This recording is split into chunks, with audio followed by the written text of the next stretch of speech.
So welcome to everyone to this event. We are preparing everything to start this event in Assisi that wants to connect the concept of integral ecology and One Health.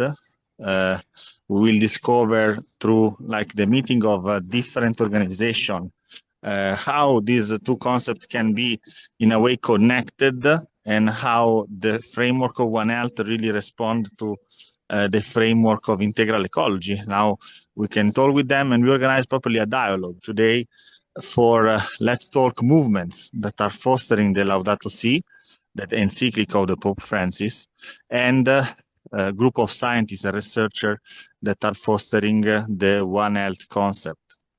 So before going into this journey, I want to really thank everyone for being here, and especially the Centro Laudato Si of Assisi for creating the opportunity to have this event into the iconic place where St. Francis is born. And I will start to give the floor to some of the movement that we can say foster the word of Pope Francis, the Laudato Si.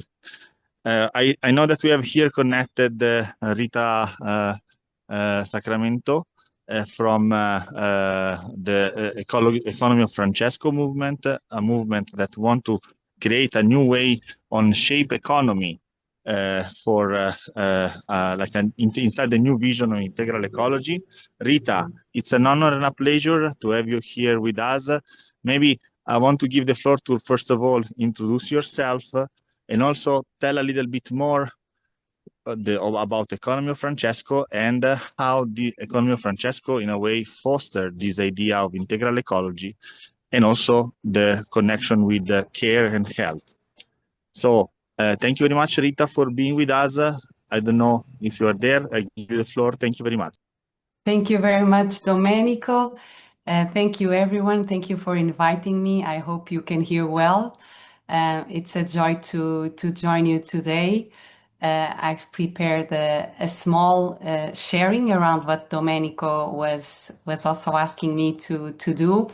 I'll start by briefly introduce myself. I am Portuguese. I am based in Portugal, and I have been part of the Economy of Francesco community since its beginning. And I currently serve as the executive director of the EOF Foundation, which was created at the end of 2024 to support and accompany this process and this movement, like Domenico was saying.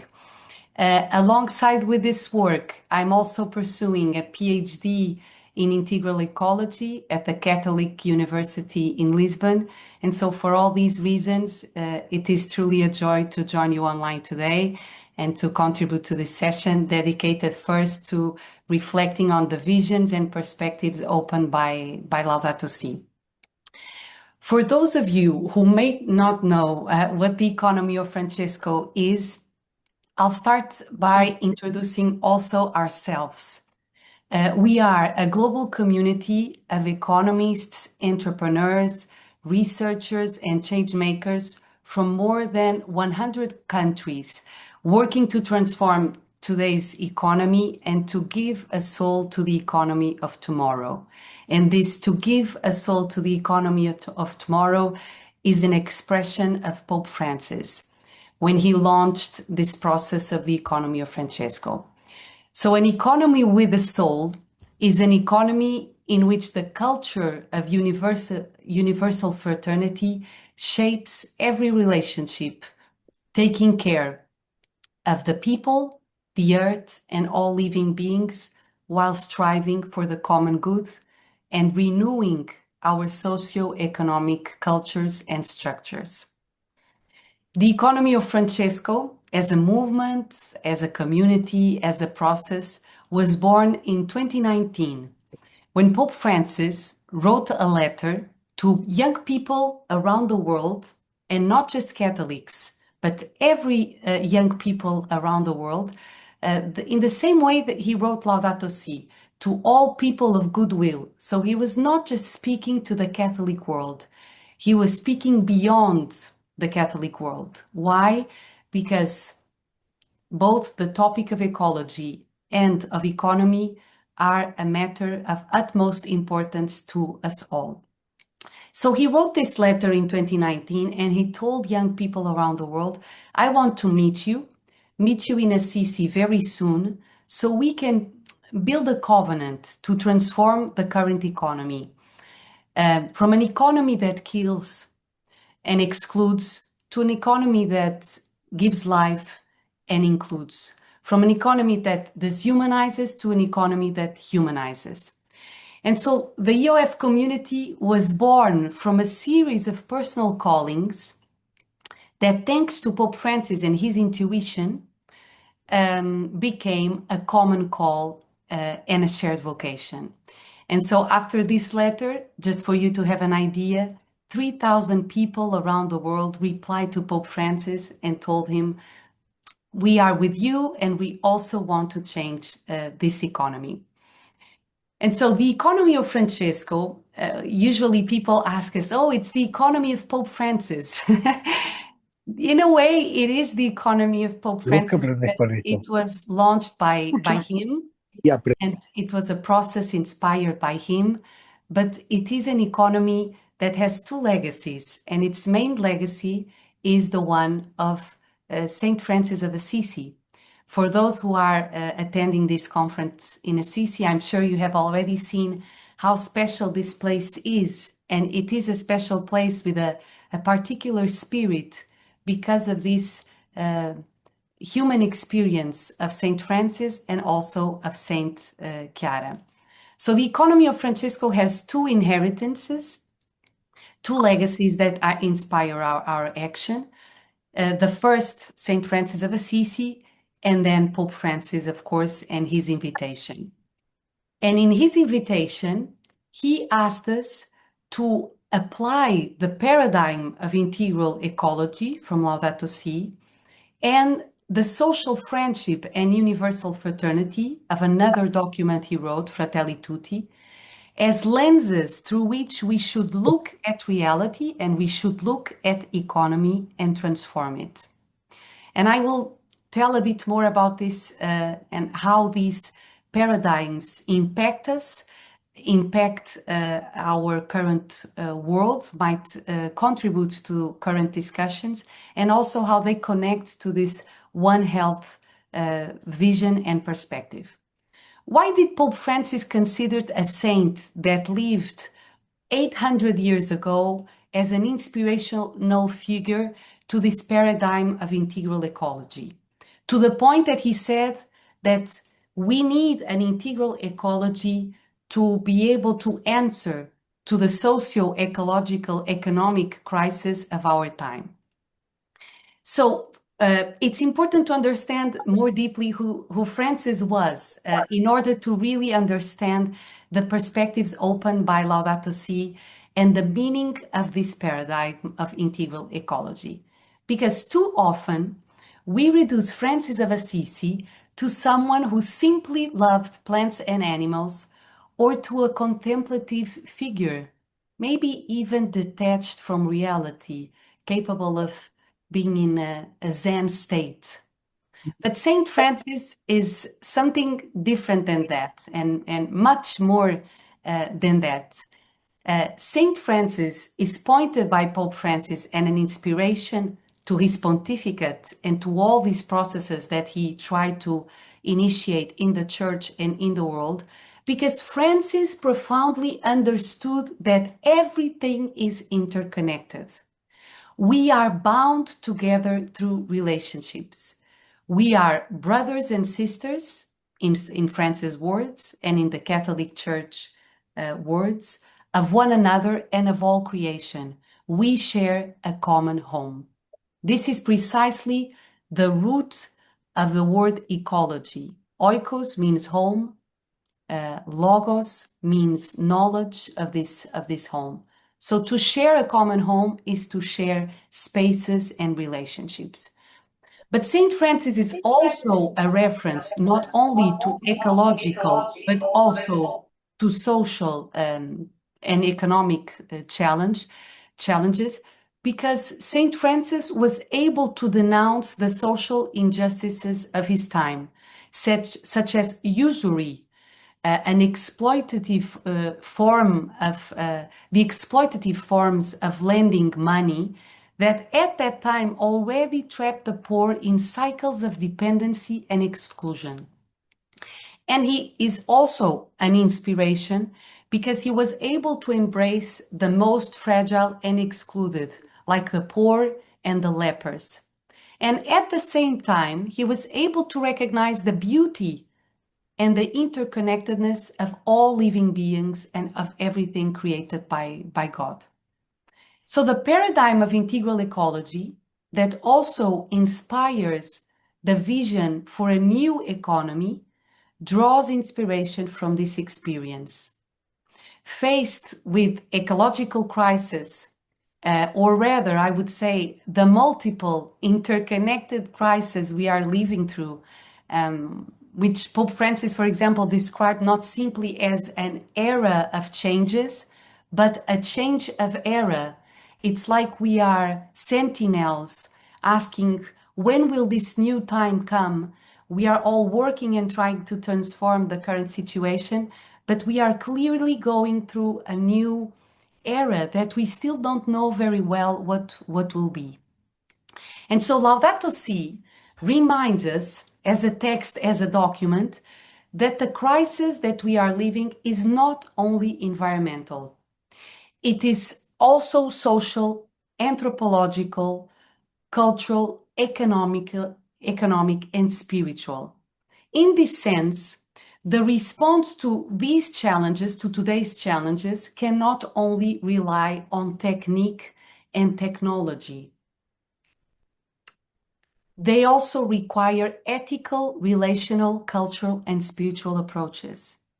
Because everything is interconnected, which is one of the expressions that resonated more strongly from this encyclica, and which is also an expression, I believe, is at the base of the One Health approach. We need an integral ecology, which is an ecology that includes environmental, economic, social, culture, and spiritual dimensions, and that allow us to hear both the cry of the earth and the cry of the poor. And here I'm quoting Laudato Si. So this ecology goes beyond environmentalism, connects care for the planet with care for the people, especially the most vulnerable. And according to Pope Francis, it must be lived with joy and authenticity in openness to transcendence. And I think we all feel and understand that in the face of all these challenges, many times the narratives around the crisis are very heavy, sometimes negative, and they can even block people and prevent people from acting because people are just stuck in logics of fear and anxiety. So that's why in the Catholic vision and tradition, an integral ecology is a paradigm to be lived with joy and authenticity in openness to the transcendence and to others.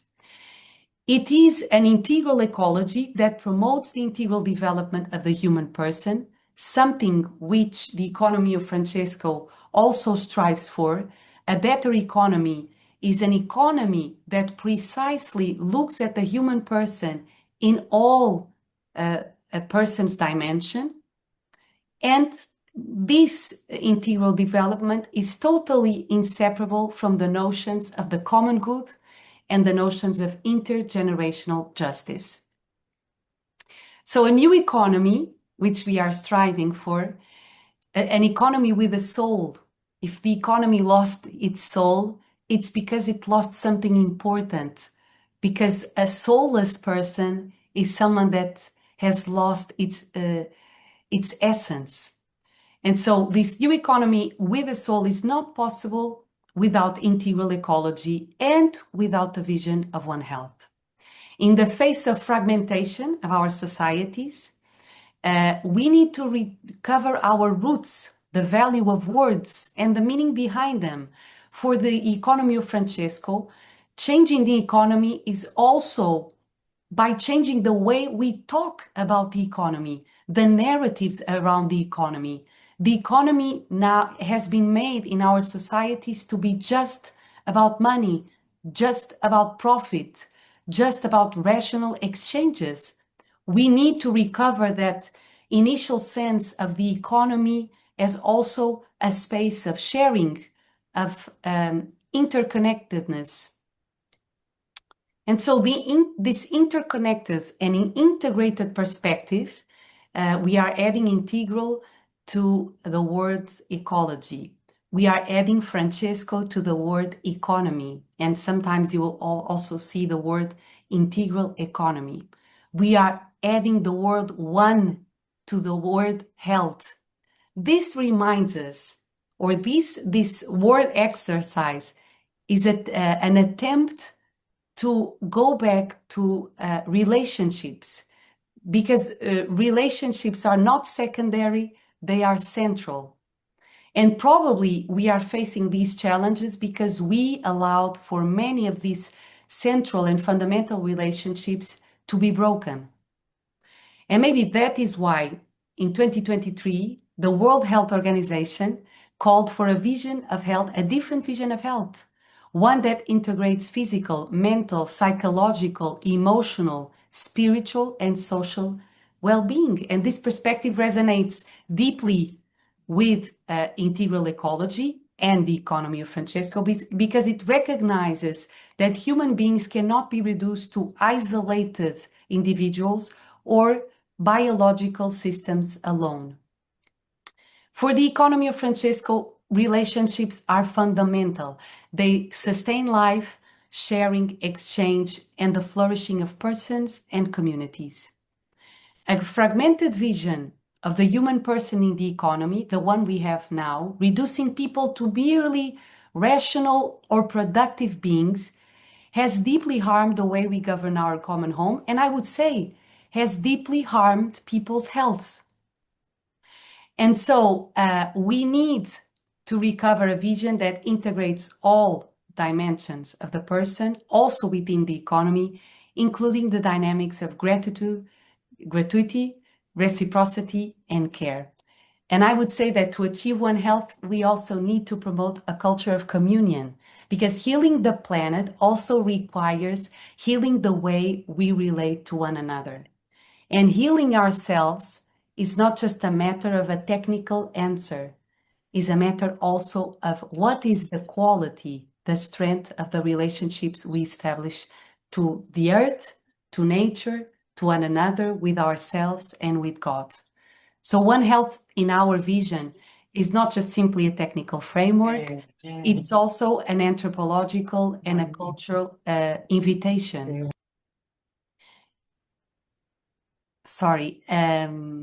The cultural invitation to rediscover ourselves as relational beings, responsible for one another and for our common home.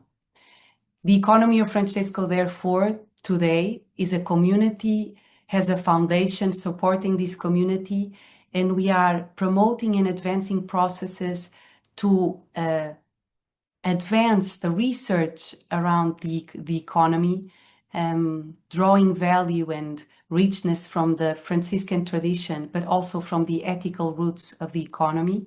We are also working and striving to support entrepreneurs and an entrepreneurial vision rooted in this economy with a soul, that also considers that even impact is not cannot be an end in itself if it does not consider other dimensions, such as care, such as relationships, such as reciprocity.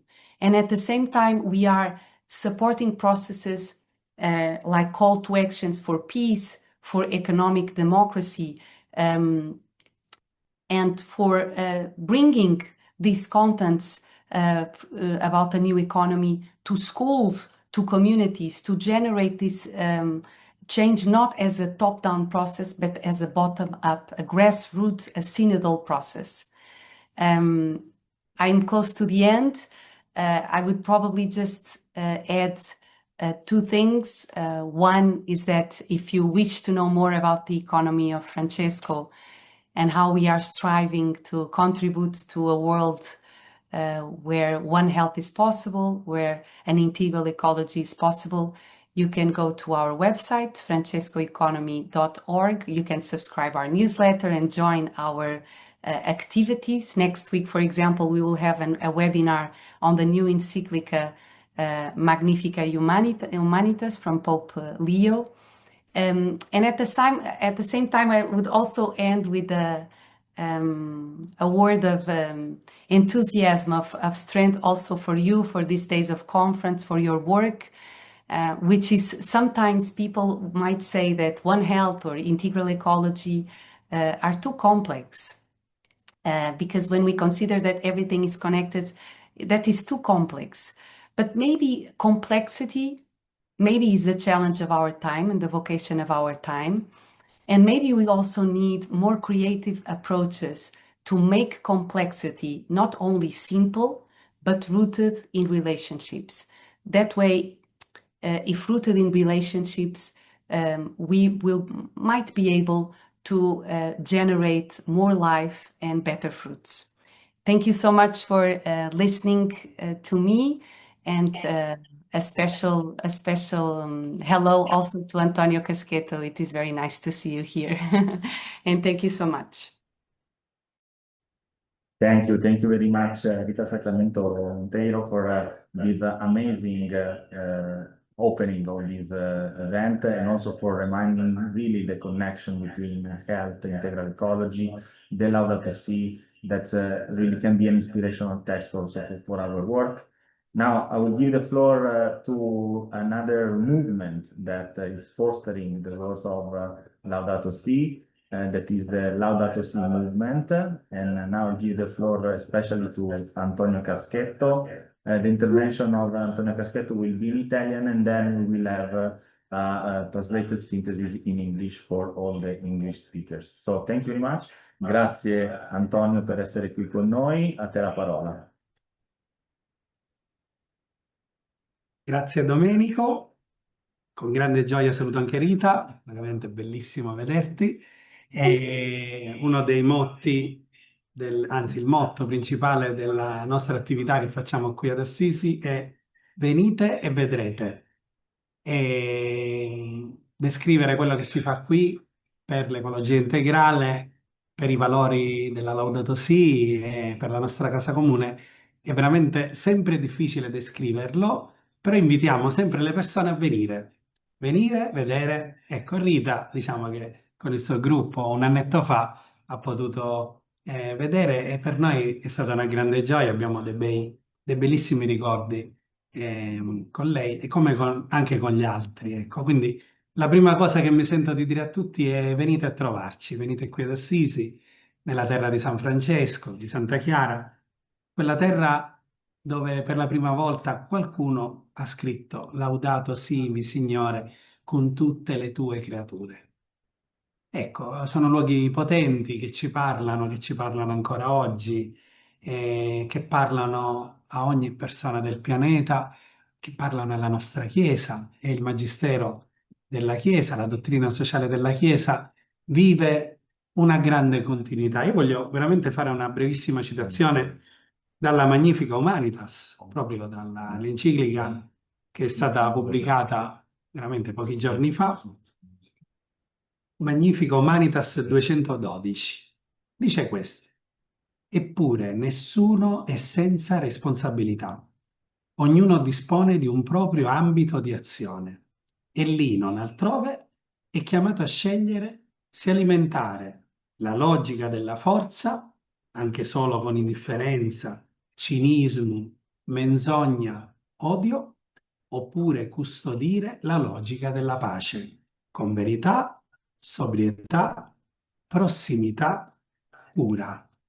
Sembra di leggere un pezzettino della Laudato Si, invece è scritto da Leone, da Papa Leone, e verte un po' sul tema, me lo sappiamo, no, dell'enciclica, sul tema della digitalizzazione, dell'intelligenza artificiale e di questi nuovi poteri, no, che governano il mondo. e che lo possono governare nel bene o nel male. Sta veramente a noi avere questa consapevolezza. Allora, qui a Assisi, il centro Laudato Si ha proprio come missione questa, quella di ricordare alle persone, a chiunque passa, pellegrini, giovani, anziani, religiosi, atei, chiunque si senta attratto in un modo o nell'altro da questa persona qui, da quest'uomo che parlava agli uccelli e che nel suo parlare agli uccelli mostra un linguaggio universale. A me piace sempre fare notare come in tutte le prediche agli uccelli, nelle più importanti, Francesco viene sempre rappresentato con la bocca chiusa. È molto importante questa cosa, perché il linguaggio più universale e meno ha bisogno di parole che creano confini. Le nostre parole hanno una lingua. Ora io parlo in italiano, ci sarà bisogno di Domenico che traduce bene e che fa una sintesi. E invece se io parlo con i miei gesti, con le mie azioni, con la bocca chiusa, allora in quel modo lì il mio parlare, il mio predicare è un predicare in azione. Ed è proprio quello che chiede Papa Leone nell'enciclica e quello che chiede prima Papa Francesco con questo piccolo gioiello, la Laudato Si, l'enciclica Laudato Si. Fino a questa mattina avevo un gruppo qua e io apro sempre gli incontri in giro per Assisi, camminando sui passi di Francesco e di Chiara, facendo sempre una domanda. Alzi la mano chi ha letto la Laudato Si. Ecco, è sempre uno stupore vedere come le mani che si alzano sono sempre poche, anche se è un'enciclica di grande successo. C'è ancora da lavorare, c'è ancora da lavorare tantissimo. E, in questo libretto, proprio sul tema, no, anche della salute, viene da ricordare quell'immagine potente di Piazza San Pietro vuota e di Papa Francesco che ci ricordava che nessuno si salva da solo, che siamo tutti sulla stessa barca. E questo è un po' il cuore del messaggio della Laudato Si e quello che in qualche modo abbiamo desiderio noi di portare avanti come centro Laudato Si. E viene da ricordare quel passaggio del Cantico delle Creature, molto bello, in cui Francesco dice Laudato Si, mi Signore, per quelli che perdonano per lo tuo amore e sostengo infirmitate e tribulazione. Quindi non solo quelli che perdonano, ma quelli che sostengono le infermità e le tribolazioni, quelli che le sostengono in maniera attiva e quindi che aiutano e danno una mano alle persone in difficoltà. Pensiamo a tutto quell'universo di persone che donano la loro vita per gli altri, i volontari, la gente nei territori di guerra, gli ospedali, gli infermieri, i volontari appunto a vari livelli. Pensate a quante coppie di persone anziane, la moglie che accudisce il marito nel silenzio della casa. Sono immagini veramente tante volte anche commoventi. Ma c'è anche un modo di sostenere la propria salute, la propria infermità in forma anche passiva, cioè c'è chi sostiene la propria croce, chi sostiene il proprio dolore, chi sostiene la propria tribolazione, chi vive nella guerra, chi vive una malattia cronica.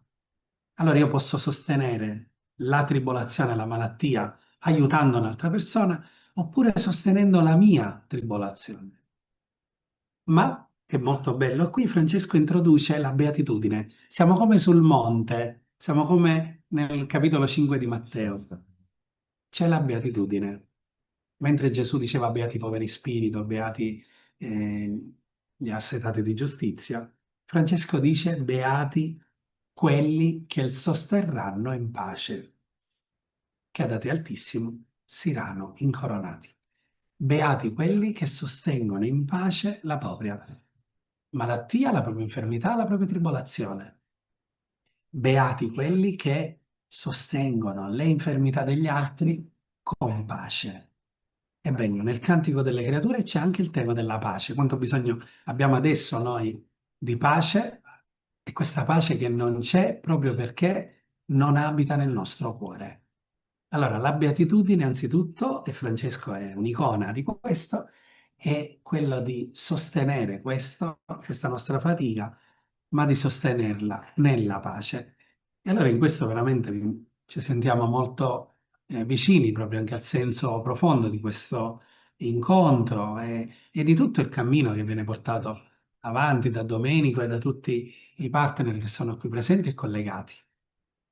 Nessuno si salva da solo, siamo tutti sulla stessa barca, ma stare su questa barca ci impone anche di aiutarci, di sostenerci e di sostenerci in pace, che non è una cosa banale, che tante volte siamo tanto arrabbiati, dentro di noi abita tanta rabbia, la rabbia nei confronti di Dio, che è ingiusto, che ci sono troppe ingiustizie nel mondo e alla fine finiamo quasi per delegare a Lui tutte le colpe. Viviamo giorni caldi in tutta Europa, per essere maggio veniva anche ricordato prima, è un caldo veramente anomalo, incredibile, non va bene. Questo porta disastri e danni economici e sociali più della guerra, più delle guerre.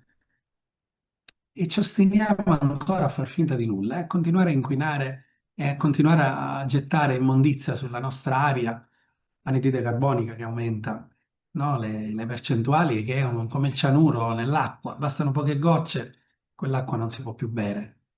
Quindi il nostro impatto c'è. La comunità scientifica è unanime su questo, non ci sono discussioni. Il cambiamento climatico, anzi, la crisi climatica, il cambiamento ci dà sempre l'idea di un qualcosa di bello, area di cambiamento. Come no, questa è una crisi climatica e la crisi deriva da noi, deriva dai nostri consumi, deriva dal nostro modo di vivere sciagurato nel pianeta. Allora voglio veramente lasciarvi con questa citazione, no? Proprio dell'ecologia integrale, il capitolo quarto della Laudato Si. Dal momento che tutto è intimamente relazionato e che gli attuali problemi richiedono uno sguardo che tenga conto di tutti gli aspetti della crisi mondiale, propongo di soffermarci adesso a riflettere sui diversi elementi di un'ecologia integrale, che comprenda chiaramente le dimensioni umane e sociali.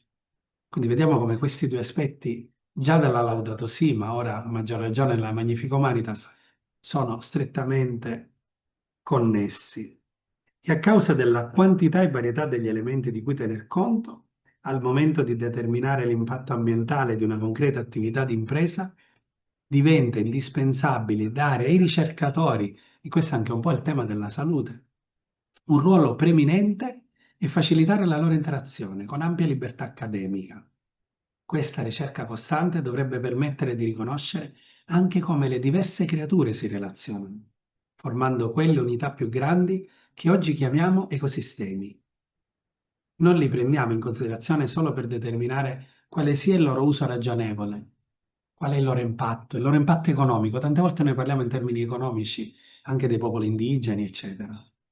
Invece no, c'è un qualcosa di più profondo. Quale sia il loro uso ragionevole, ma perché possiedono un valore intrinseco indipendente da tale uso. Come ogni organismo è buono e mirabile in se stesso, per il fatto di essere una creatura di Dio, lo stesso accade con l'insieme armonico di organismi in uno spazio determinato, che funziona come un sistema. E voglio concludere con l'immagine dell'armonia. Tante volte noi pensiamo che bella l'armonia, la pace, uno pensa a Assisi, il luogo della pace, San Francesco, Santa Chiara, gli uccellini, la predica agli uccelli, no? Tutto bello, tutto con i fiocchettini. E noi dobbiamo ricordare però due cose. La prima, che il Cantico delle Creature nasce dentro una profondissima sofferenza. San Francesco scrive questa poesia, questa preghiera, che non ci vedeva, che era solo, che era abbandonato del suo ordine, e profondamente malato. Non poteva neanche entrare dentro Assisi, era un uomo che non poteva neanche alloggiare nella casa delle povere dame a San Damiano, dove c'erano le suore, quindi gli danno un capannetto e in questo capannetto di legno c'erano i topi che gli ballavano sulla pancia. Questo è il Francesco che la mattina si alza e scrive Laudato Si, mi Signore. Mi piace sempre chiederle ai bambini, ai pellegrini, come ve l'aspettate qui San Francesco sul Prato, quando siamo lì nel giardino di San Damiano? E per tutti lui è allegro, con l'uccellino, con il lupo, eccetera. Quindi dobbiamo un po' demolire questa nostra idea che per scrivere, per cantare Laudato Si, mi Signore, bisogna andare tutto bene. Invece no. Francesco ci insegna che dentro la sofferenza lì può nascere una poesia. E l'altra cosa è proprio sul tema dell'armonia, proprio la parola armonia. Ci riflettavamo qualche giorno fa in un incontro per la giornata della Terra. Armonia, proprio la parola armonia del greco, no? Armonia, è la stessa parola. Armonia è una figura mitologica che nasce da un matrimonio in cui no? Abbiamo Tesis che rappresenta l'equilibrio e praticamente Marte, il dio della guerra. Come fanno a coesistere due cose completamente diverse? L'armonia, la pace e la guerra. Ecco, la figlia di queste due divinità, di queste due entità, è l'armonia. L'armonia, sin dalle sue origini, nasce non perché tutto va bene, ma nasce dai contrasti ed è un equilibrio. Ed è un equilibrio molto fragile, così come l'equilibrio del nostro pianeta e la salute della nostra casa comune.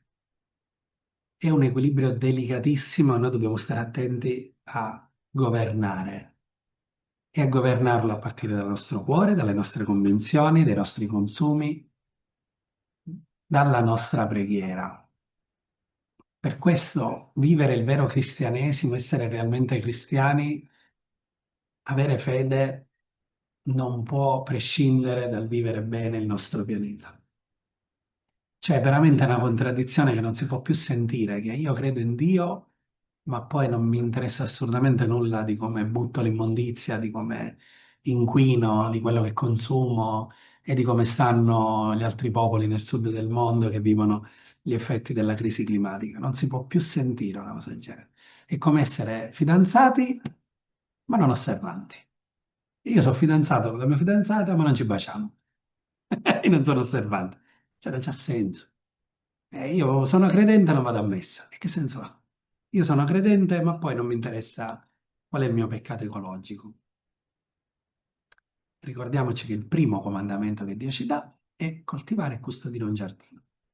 Quindi quello siamo chiamati a fare e questo Assisi ce lo ricorda tutti i giorni con i suoi silenzi, con la sua bellezza, con i suoi santuari, con i suoi ecosistemi, che dobbiamo curare, prenderci cura e farlo in relazione con tante altre realtà e tante altre persone che da tutto il mondo vengono qui e con cui noi ci relazioniamo, esattamente come stiamo facendo oggi con voi.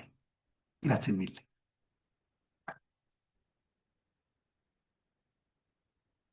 Grazie mille Antonio. I will now make a synthetic translation of the very intense and dense discourse of Antonio. First of all, Antonio, thank you very much also for hosting us and make this possible. The Centro Laudato Si is hosting this event and has coordinated all also the logistics, so thank you very much. So I will start to make a synthesis of the discussion of Antonio, properly starting with Assisi, okay? Antonio remind us how it's important also to live the Laudato Si in the quotidianity, in the daily life, and that's what they are doing here in Assisi with also the Laudato Si movement and the Centro Laudato Si. And then he mentioned also a new encyclic from Pope Leo. 2 days ago, Pope Leo has released Magnifica Humanitas, that also is an encyclic very dense of concept, also for researcher, I could say. And he quoted a part of the encyclic that was mentioning also, you can say, how we have to abandon, you can say, the weaponized use in a way of the technology, try to reconvert that for the sake of humanity. And this trait seems very connected with the Laudato Si, because really we can just hearing, we can even not distinguish if it's one encyclic or the other, but properly going to the encyclic Laudato Si with the concept of integral ecology and so on and so forth is also inspirational for researcher. because it's talking about reconnecting and having an integral understanding of the living of humanities into nature, and also the impact that the activities of humankind can have on our environment.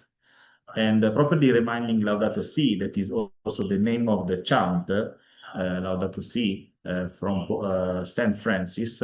He also recalled the story of the chant Laudato Si, that seems that was like a very, you can say, euphoric in the nature, very happy and so on. But indeed was coming from Saint Francis, from an intense period of sorrow, where also St. Francis was neither accepted to enter into Assisi, and he struggled also even for exist. Okay, and after that, in the place where the chant was you say inspired, St. Francis, as a reaction of all this sorrow, said Laudato Si, God, Lord, should be blessed. Okay, so in a way, a reaction that is positive, no, and not just frustration, but indeed happiness, joy, and so on for life.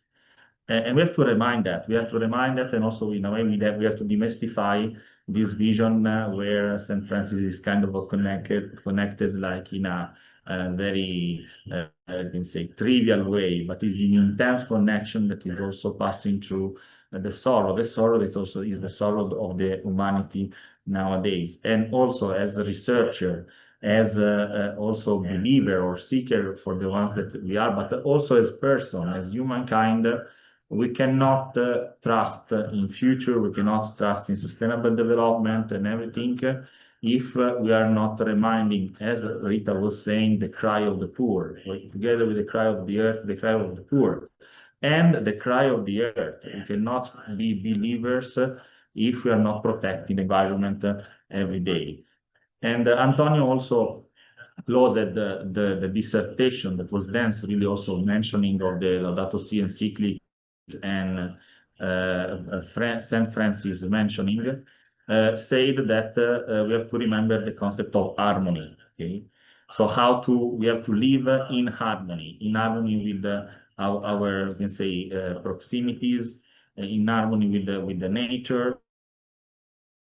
That because that was what was St. Francis wanted to communicate with us, with the whole existence. Okay?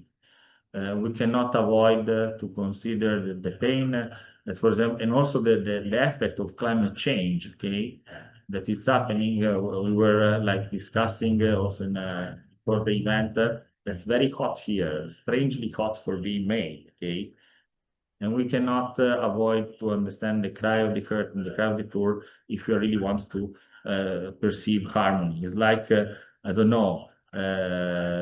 I pretend to have faith, but not practice this faith. And so, really, thank you very much, Antonio, because you really deep the roots into the Laudato Si for this discussion, and is allowing also us as a researcher to really have a clear direction on how to intend also our role of researchers. So thank you very much again, Antonio. And so we will continue this meeting, this dialogue. We call this event a dialogue between a researcher and Laudato Si movement, with another contribution from another reality that is fostering the Laudato Si. That is the association Laudato Si. This association is an association that's coming really from the civil society. The person that is representing this society, this association, is Mario Agostinelli. And Mario Agostinelli is a union representative, was a union representative. Then reading the Laudato Si, he finds new inspiration also as his work into the social movement, into the social right. He's also a scientist, he's also worked for several research institutions, now of course into retirement. And I will now send his video contribution. Unfortunately, also due to the age, he is not being present here, but he wanted to contribute with this, we can say, reading of the Laudato Si, connecting science and world of both friends. That is very interesting. The contribution will be in Italian as well, but we will put the subtitles, and also we will give the full video with subtitles after the event. So thank you very much, and now I'll share the video of Mario Agostinelli.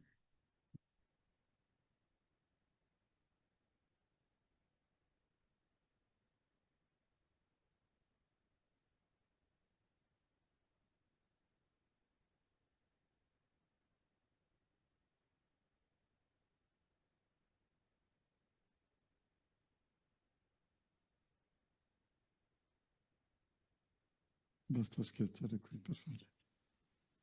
Niente, io vi ringrazio, sono Mario Agostinelli e ho un ruolo adesso che non è più quello dentro il sindacato, ma dentro un ambito contiguo con il sindacato. Mi occupo come presidente di questa associazione laica Laudato Si, che in questo caso è un po' l'occasione che mi è stata offerta da te. Fa una riflessione sugli aspetti di fondo scientifici della Laudato.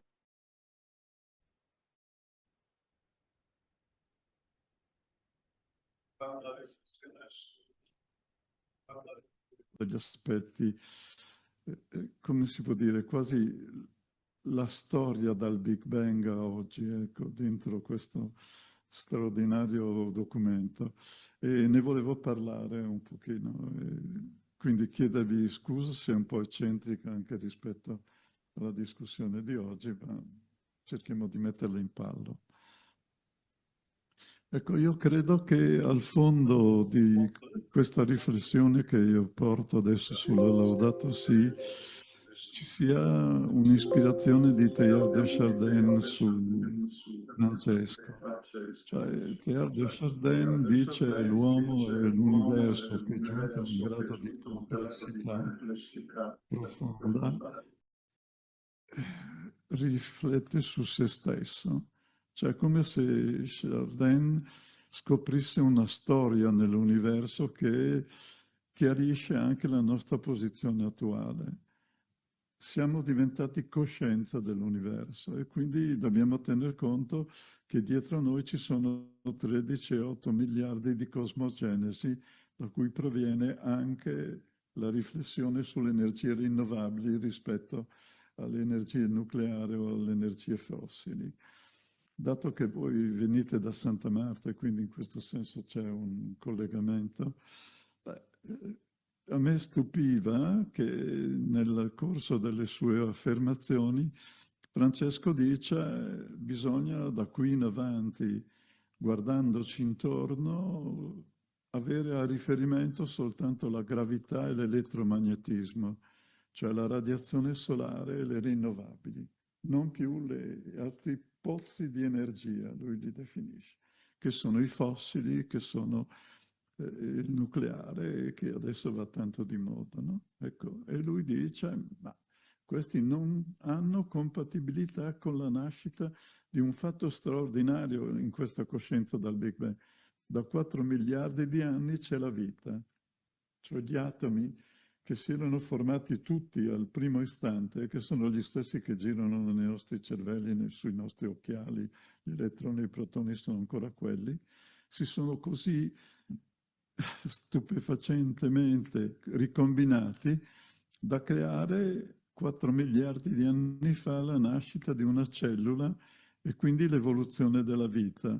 E questa evoluzione della vita dice Teilhard de Chardin, ma lo dice con chiarezza Francesco, interrompe i processi di, come si può dire, invasione delle energie più forti, tra le 4 energie fondamentali, quella nucleare, quella elettromagnetica e quella di gravità, e lui dice, da adesso in avanti, da quando c'è la vita, le 2 energie che ci interessano sono gravità, che stabilisce tra l'altro la nostra forma, le nostre pressioni, e la radiazione solare.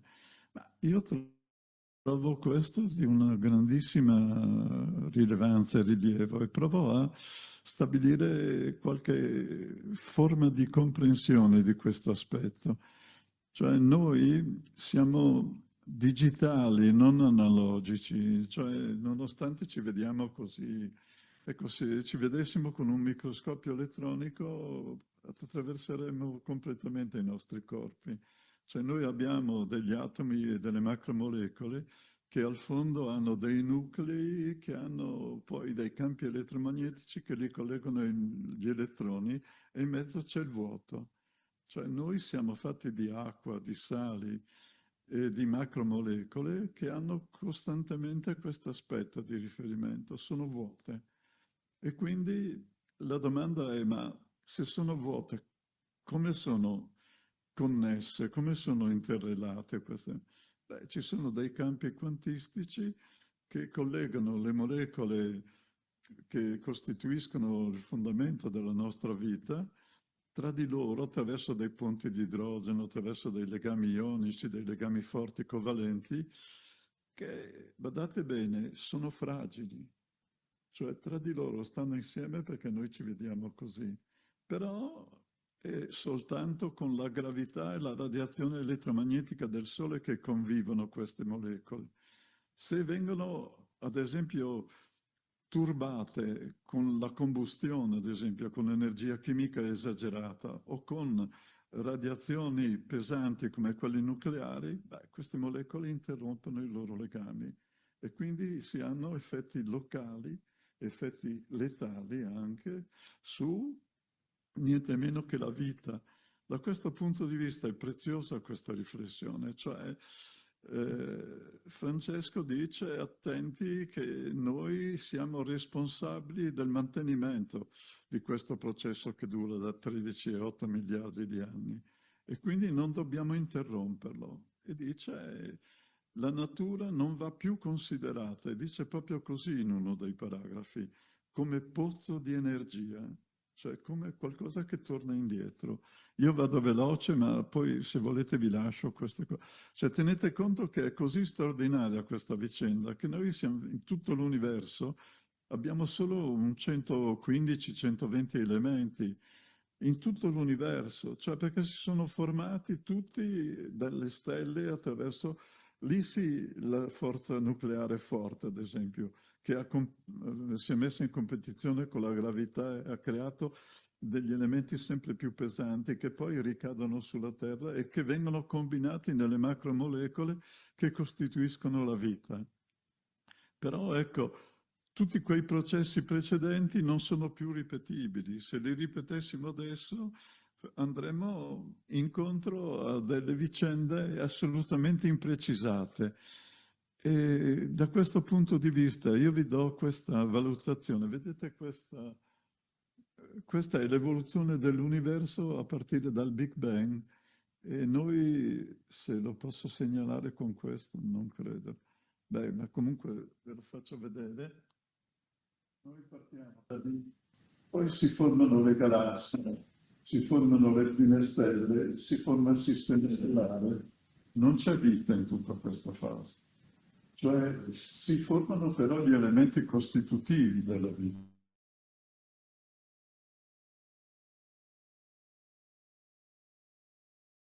Noi arriviamo poi, dopo 9 miliardi di anni, alla formazione di evoluzione di prime forme di vita microscopiche. Ecco, da questo momento le forze nucleari forti e le forze chimiche che hanno a che fare con la combustione poi dei fossili, ad esempio, non sono più partecipi dell'evoluzione della vita. Cioè, l'evoluzione della vita deve tener conto che se venisse, come si può dire, accaparrata dalla combustione e da prodotti di radiazione nucleare, cesserebbe di esserci. E quindi la domanda che si fa Francesco è: ma che effetti avrebbe tornare indietro, lui dice, cioè ripartire da pozzi di energia che sono collocati in questa prima fase, dove quelle forze fondamentali della natura agivano per creare i primi elementi. Se noi torniamo indietro così, cosa succede? Beh, gli effetti sono molto più pesanti. Cioè gli effetti di combustione o gli effetti di fissione o di fusione sono incredibilmente più pesanti rispetto a tutte le forme che noi conosciamo di azione della natura. Cioè tenete conto che ad esempio un grammo di uranio, di idrogeno in fusione equivale a 8 grammi di uranio in fissione, ovvero a 50.000 tonnellate di carbone che bruciano istantaneamente, ovvero, se volete con una dimensione che ci riguarda, è come se un terzo del lago di Iseo precipitasse da 1 chilometro. Ecco, allora pensate ad esempio agli effetti di 8 grammi di uranio in fissione, sono come la caduta da 1.000 metri di un terzo del lago di Iseo. E quindi la natura si ripaga. Cioè quando noi usiamo delle energie così intense, così dense, così forti, beh, la natura ha bisogno di tempo per ricostruirsi. E quindi la novità, se volete, ancora di questa lettura della Laudato Si, è che noi non possiamo impunemente ricorrere a questi pozzi di energia. Dobbiamo pensare se il futuro è non più i fossili, non più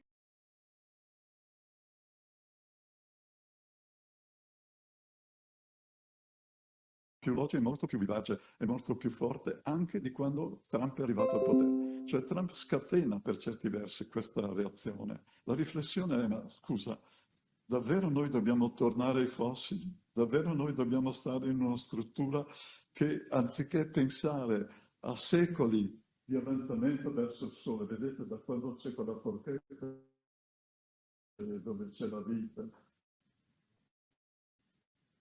va incontro altrimenti alla morte termica e non invece all'evoluzione complessiva delle forme di vita. E dentro qui c'entra il clima. Cioè ancora non è un caso, Francesco dice, beh, la gravità è poi la responsabile di tutti i cicli naturali, dal sole al vento, quelli per cui noi pensiamo alle energie rinnovabili. Ecco, in questo contesto noi dobbiamo pensare che le energie rinnovabili e il clima hanno un'influenza straordinaria sul futuro della specie. E quindi il richiamo a Santa Marta è un richiamo assolutamente confortato da queste riflessioni. Io vi lascio le slide che sono poi un po' una palla, un po' delicate.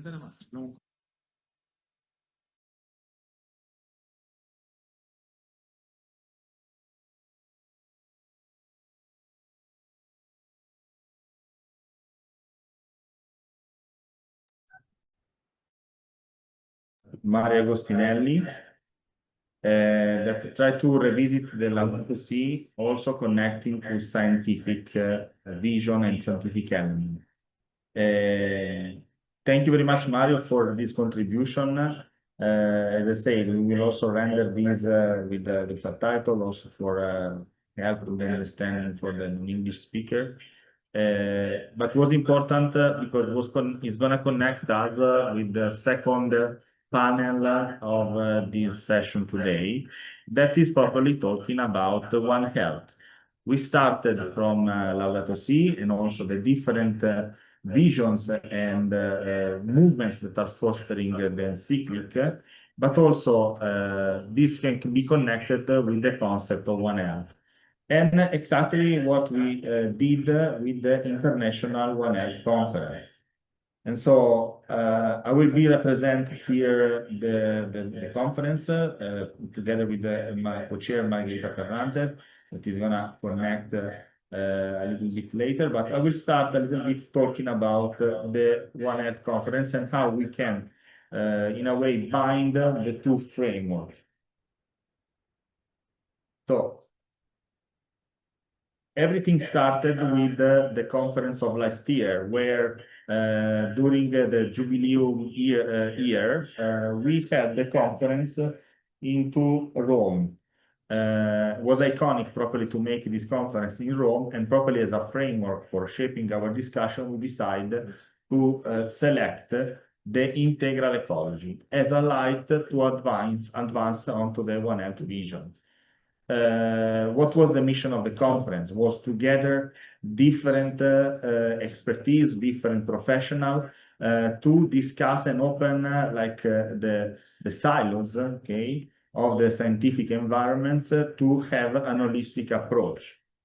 In this sense, we really resound with the framework of integral ecology, where Pope Francis is properly inviting to see the humans, see the humankind not disconnected from nature, but properly inside nature, together with nature.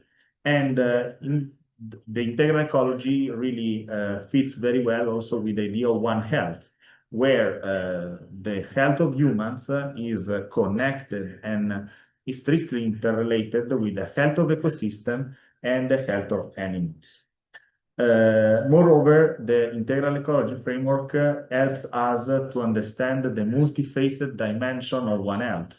We have not just a clinical dimension of health. We have not just a scientific dimension of health, but also we have a social dimension of health.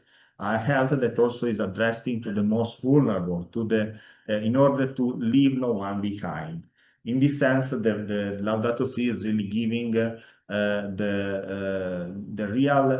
right, we say, elements properly to address a new way to understand health that is not just technical, that is beyond the technocracy that was also mentioned into the Pope Francis encyclic. Moreover, the Pope Francis encyclic that was born in 2015, I want to remind this year because this year was very important for all the environmental framework that nowadays also are shaping the relationship of humanity with our planet. The Agenda 2030, the Sustainable Development Goals, the Paris Agreement, all were born in 2015. Really, 2015 represents a milestone for humanity on how to understand a non-toxic relationship with nature, a non-extractive relationship with nature, so a way to find another possibility to stay on this planet. Also, as Pope Francis was saying. Moreover, clearly in the Laudato Si, Pope Francis mentioned this sentence that more than everything can really let understand the strict connection with the One Health. If we are taking care with the earth, as Antonio was saying, if we are staying in harmony, if we are basically stewards of the gardens of creation, the earth will take care of us. And that's exactly the One Health concept, okay? And so we decided to really embrace this and use the Laudato Si also as a way to read the One Health frame. Which are the key points of the encyclic? Here, I'm just resuming bullet points. The speaker before me really give a wider understanding, also a deeper understanding of the encyclic. But properly, the encyclic is fostering on the integral ecology concept. Human communities cannot be seen as disconnected from nature, and also integral ecology will mean that local communities and local knowledge are part of the solution of this relationship. We will have talks from other speakers about that. The cry of the hurt of the poor and the poor, okay? The multiple crises, the multi-faces crises are not independent. They depend, both of them, on they say, not appropriate or toxic relationship of communities with the planet, okay? The critic to the technocratic paradigm was mentioned by Rita. Science, technology are not just a challenge of continuous and increasing innovation without a purpose, because this led basically to disconnect technicalities, to disconnect science for the purpose by which science exists and is fostered. That is to serve humanity and not to enslave humanity. And of course, ecological conversion. We have to bring to a new concept of stewardship. the concept of stewardship is very interesting inside the encyclic, and also can be very interesting as a researcher, because a new vision of economy, a new vision of technological paradigm that are fostering the idea of care, or taking care of, the economy of care. Also, Rita was mentioning about that. And so, just to frame, One Health and Laudato Si have several points of interconnection, and today we are trying properly to reinforce this concept. They have shared principle. They would understand that taking care of the nature is going to lead to a better condition on health and communities and so on. And both of them are calling to global responsibility and so on. So we try to do this, as I say, also fostering science. And in fact, with the conference, we publish a special issue that was called, like the conference, Integral Ecology as a Light to Foster One Health Approach. And also we are trying to promote this idea of One Health on the light of integral ecology with twin events, beside the conference, where we try to bring also the work that we are doing in the conference. One of that, for example, was organized this year on the concept of vulnerability and risk on climate adaptation in the University of Marche.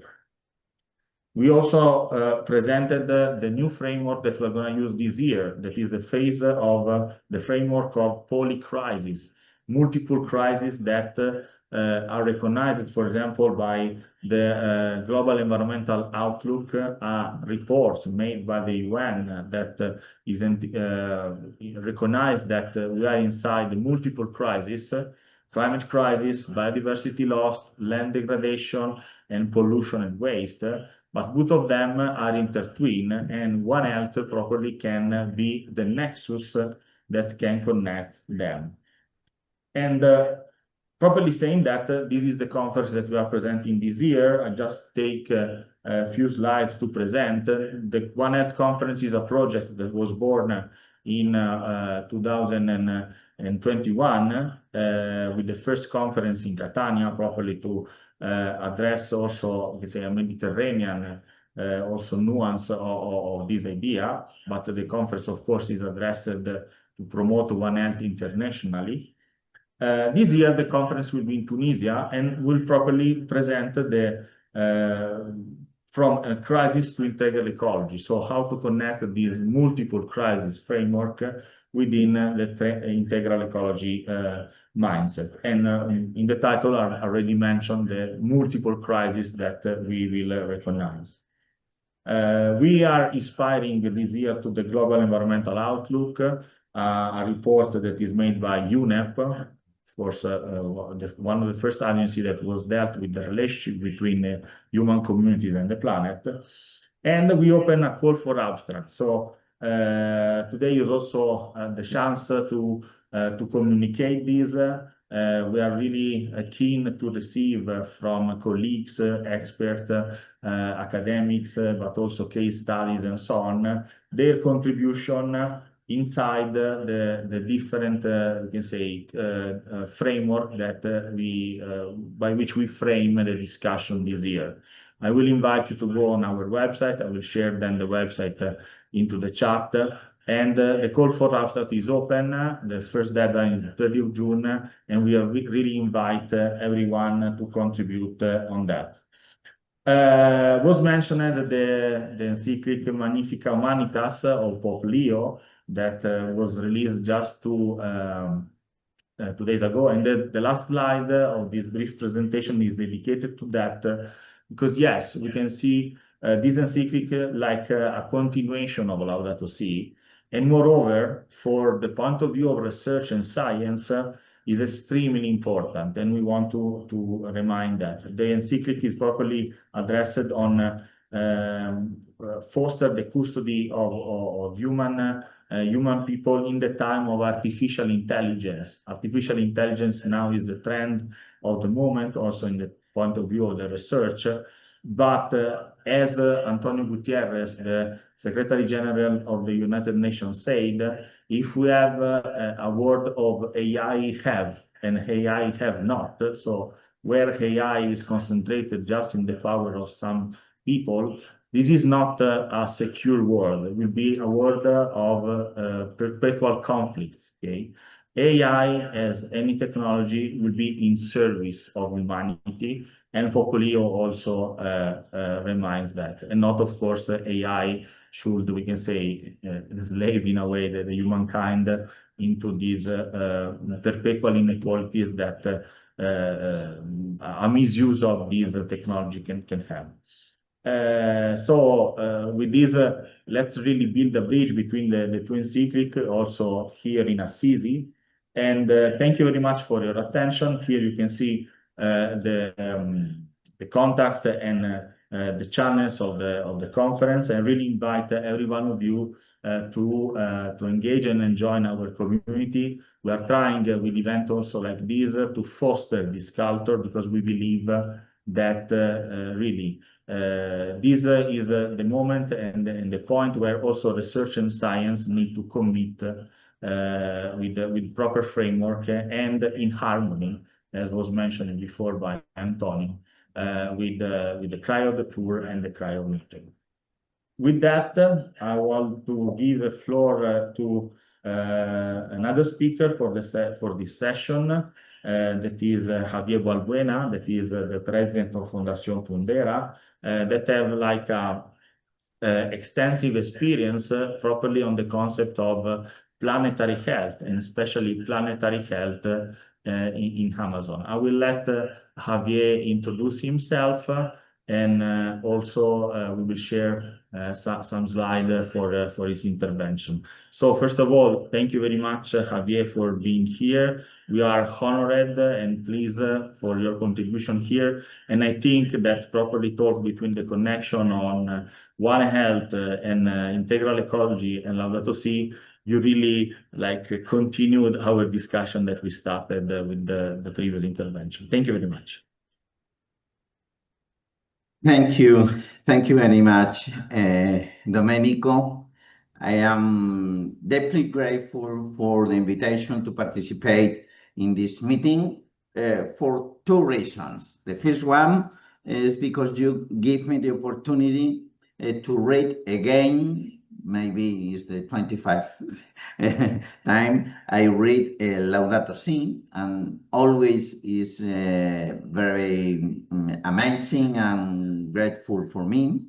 The second one is to be here in Assisi, because when a Franciscan brother like me came to Assisi, you feel in your home.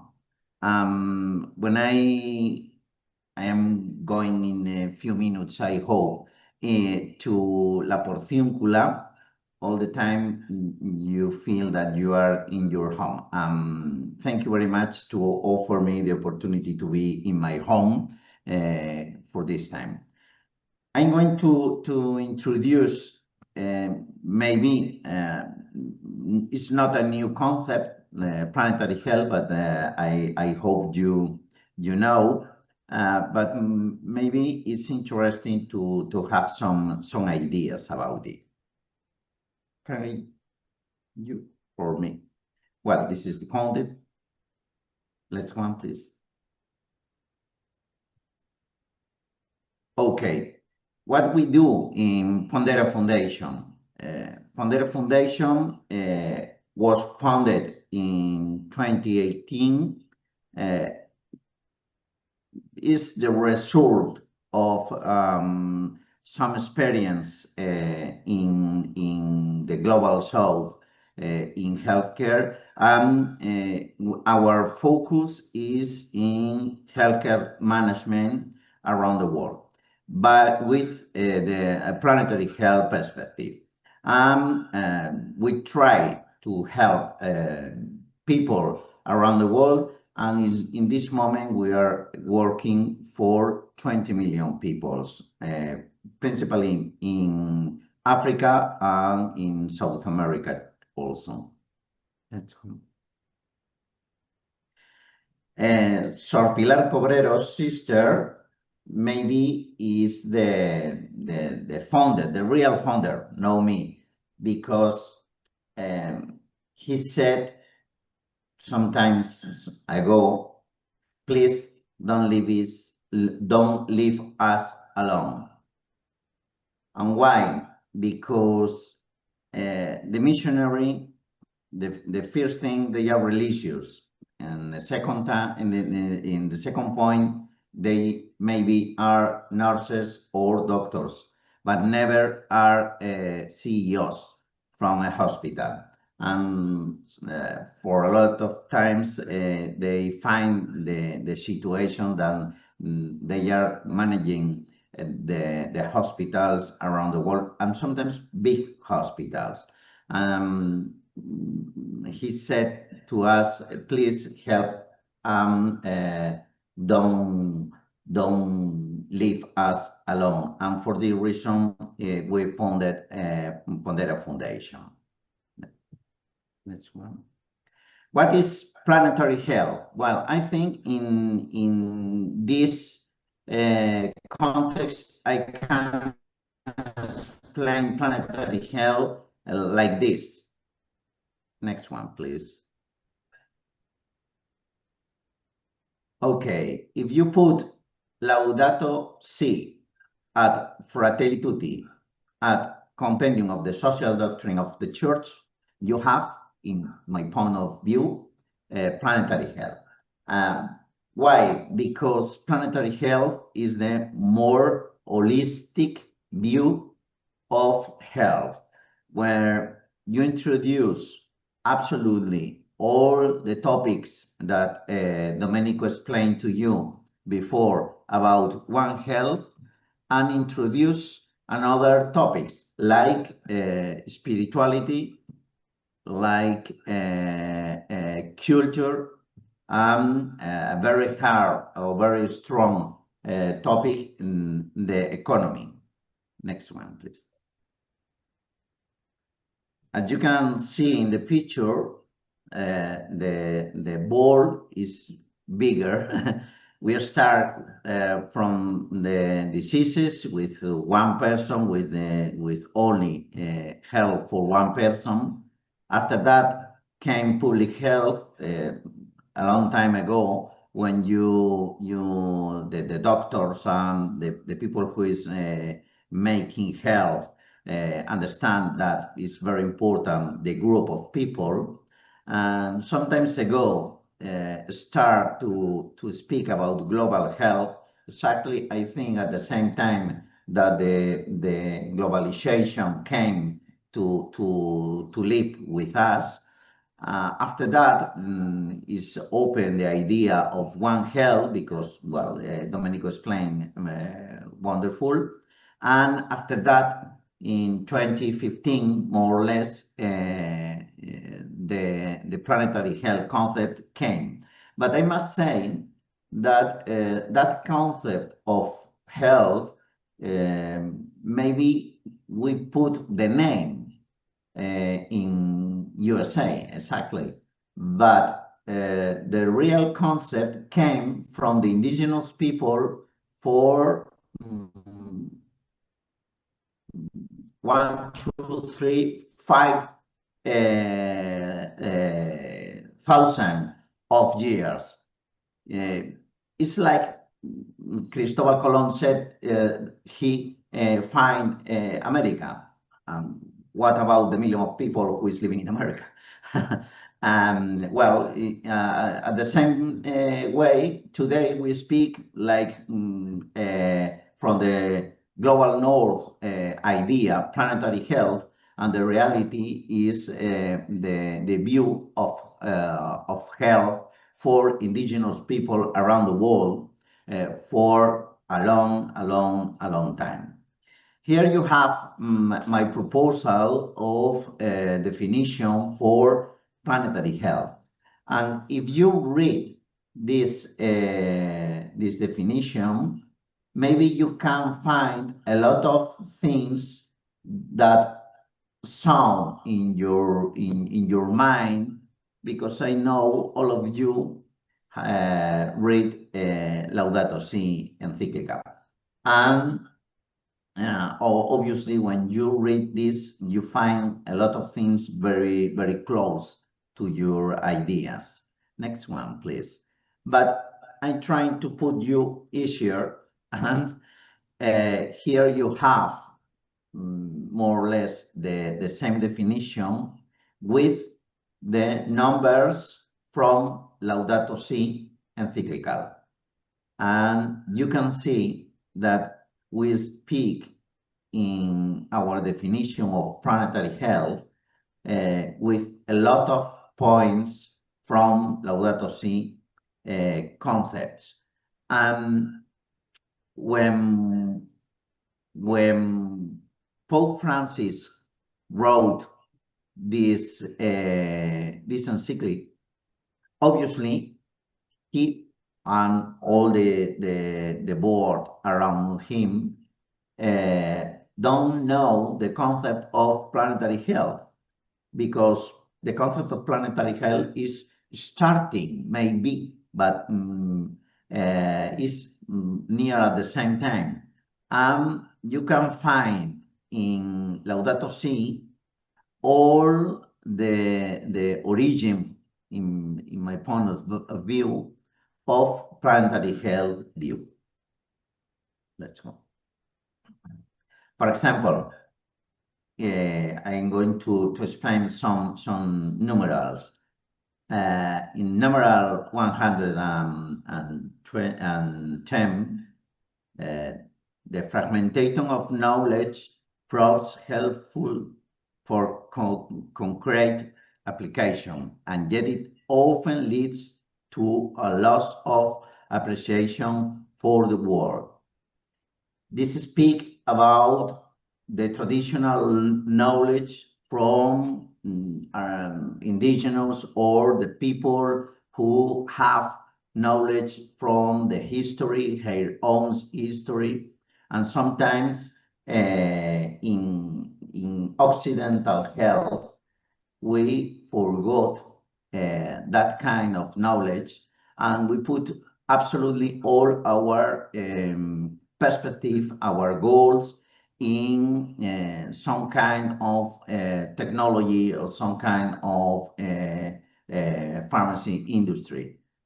Maybe we need to return to put our eyes in another kind of knowledge, that we have the perspective that that kind of health is good for the people, is good for our soul.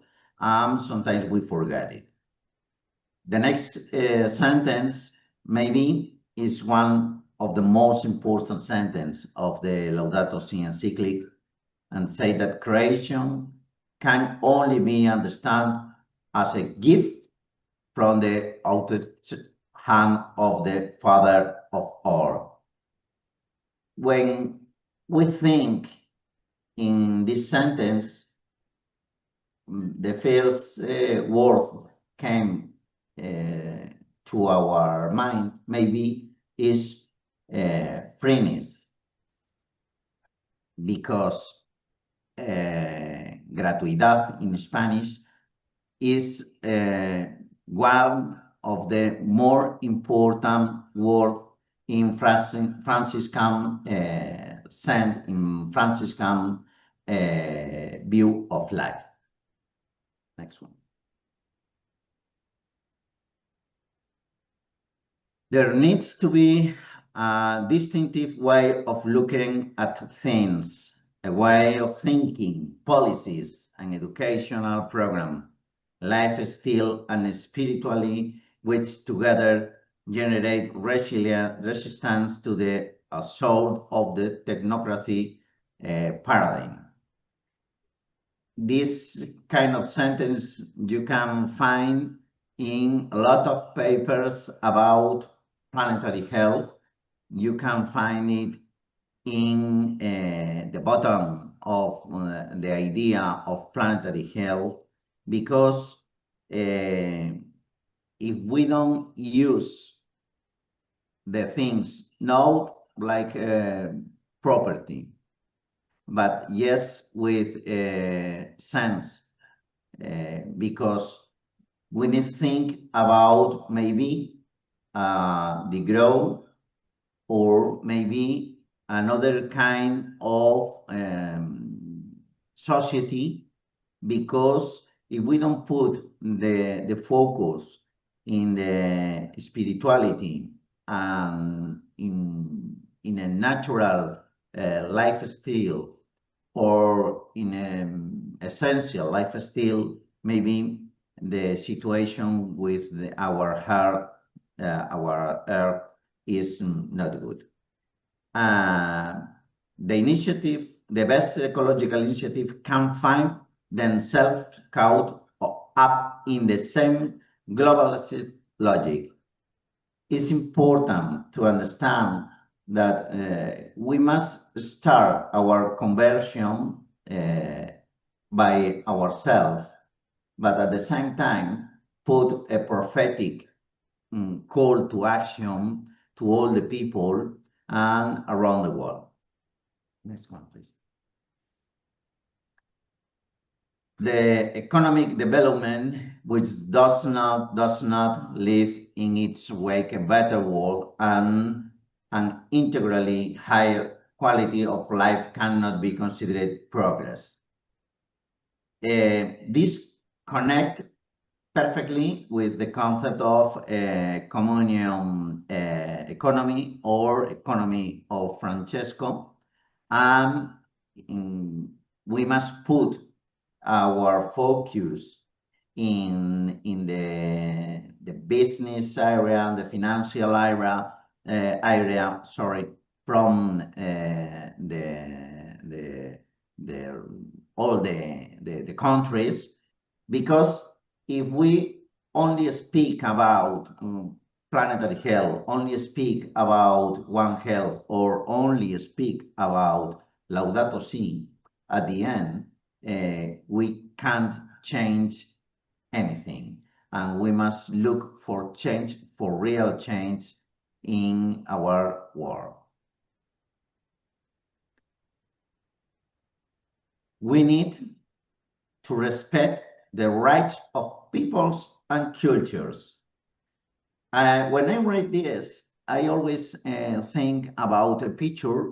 Well, maybe if you have a passion, you can do with Google Earth, because I made it with Google Earth and it's not very complicated.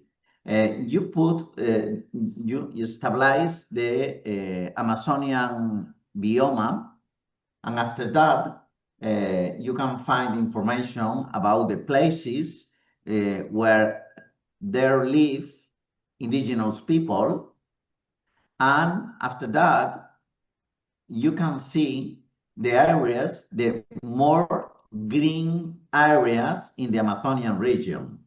And if you look to this picture, you can watch that all the areas with indigenous people are absolutely green, and the rest of the areas are the forest, are with a lot of problems. For this reason, property of lands for indigenous people is the best solution to have the control of the nature of the environmental in that areas. If you put maybe a national park, for example, in Brazil, is a good idea, better than nothing. But the best option to preserve the environmental is to offer the property of the lands to the indigenous peoples. For this reason, it's very important to recognize the property of the lands for indigenous people. In another numeral, in 231, you can read about the culture of care. Maybe is the reason because more of the people who are here listening are here, because we put our focus in the culture of care. The people is in the middle, the poor people, the more vulnerable people is in the middle, and we must put compassion in our heart, and after that we have the culture of care to offer to all the society the possibility to grow in the right direction. Next one.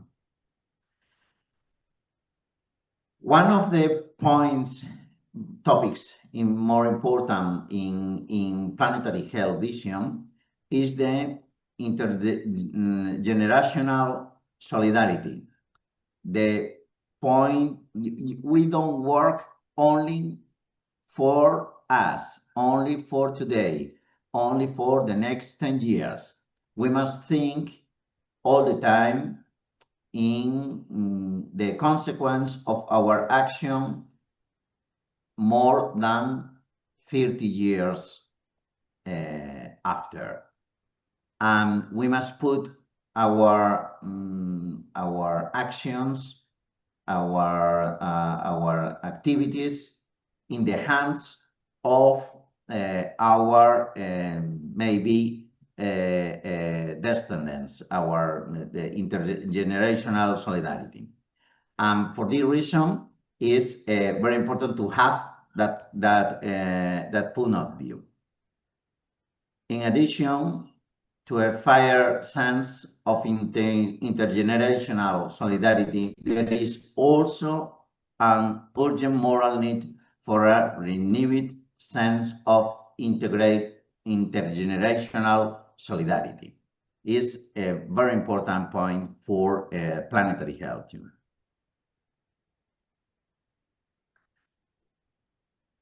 I want to explain to you, using this floor, to speak very few about the situation of water in the Amazonian biome. Is the area I am working very hard. And in Amazonia region, we have the 20% of fresh water in the world, and the people who live in Amazonian region, the 95%, they don't have access to sure water. For this reason, a lot of diseases came from the water. They don't have the possibility to drink water, and we have several problems with water in that region. Maybe in another parts of the world is exactly the same, but in the Laudato Si encyclic, we can find one chapter dedicated to the problem for the use of water. And in this case, we have a lot of problems too in the Amazonian region. Let's go. I have a proposal for all of you, because with doctrine alone, without the spiritually capable of explaining us, we can speak and speak and speak, but if we don't do anything, at the end, anyone was drunk if they speak a lot about wine. We need drink wine to be drunk. Well, in this case, we need do things to make the change, to go ahead with our vocation to put the care in the middle of our lives. And I offer to you the possibility to help us. We are working with some other institutions to create a surface water quality map of the Amazon region. Maybe you think in a big region like Amazon, we have a surface water quality map, but there aren't. And not any states of the region are interested in made in that kind of map. Why? Because all of them have a lot of pollution in their soil and in their water, and they don't want to put in a paper. And for the reason it's necessary, the civil society go ahead and go in the top and try to have a surface water quality map of the Amazon region. And I offer to all of you the possibility to Laudato Si movement to help us to try to make this a reality. And the last proposal is to come with us to the 2027 Amazon Water Summit in Puerto Maldonado in Peru. Last year in 2025, we have a summit in Iquitos in the Amazonian region about water. And it was absolutely incredible because we can find more than 400 indigenous people speaking about their problems, about their real situation in the communities. And I think Laudato Si movement must be there. And for this reason, last week I was speaking with the bishop, who is the chair of the organization for this 2027 Amazon Water Summit. And he said, please invite to Laudato Si movement to be with us in Puerto Maldonado in Peru in 2027.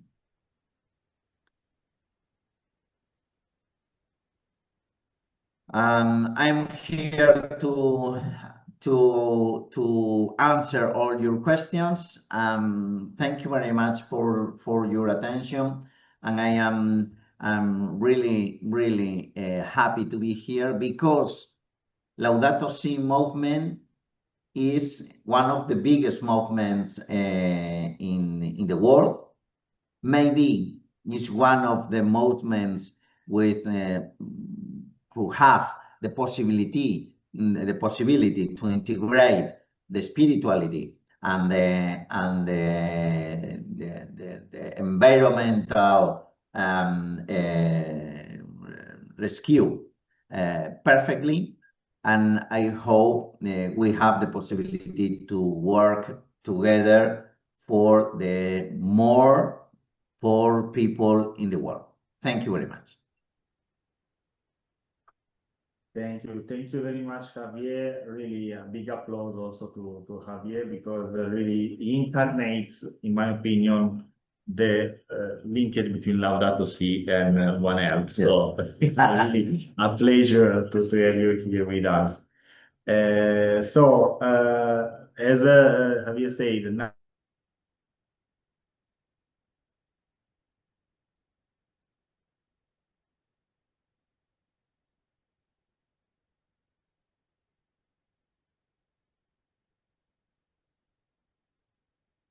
of course, if you have an intervention and so on, you can raise your hand and eventually ask a question. Now, let's give the floor to the next speaker in the agenda. and that is Dr. Gabriela Fernandez from the Metabolism of Cities Living Lab of the San Diego State University.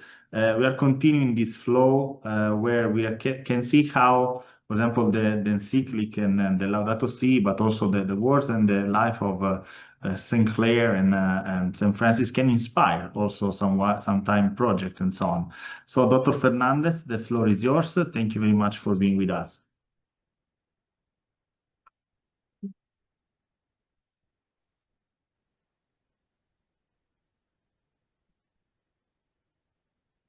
All right, thank you very much, everyone.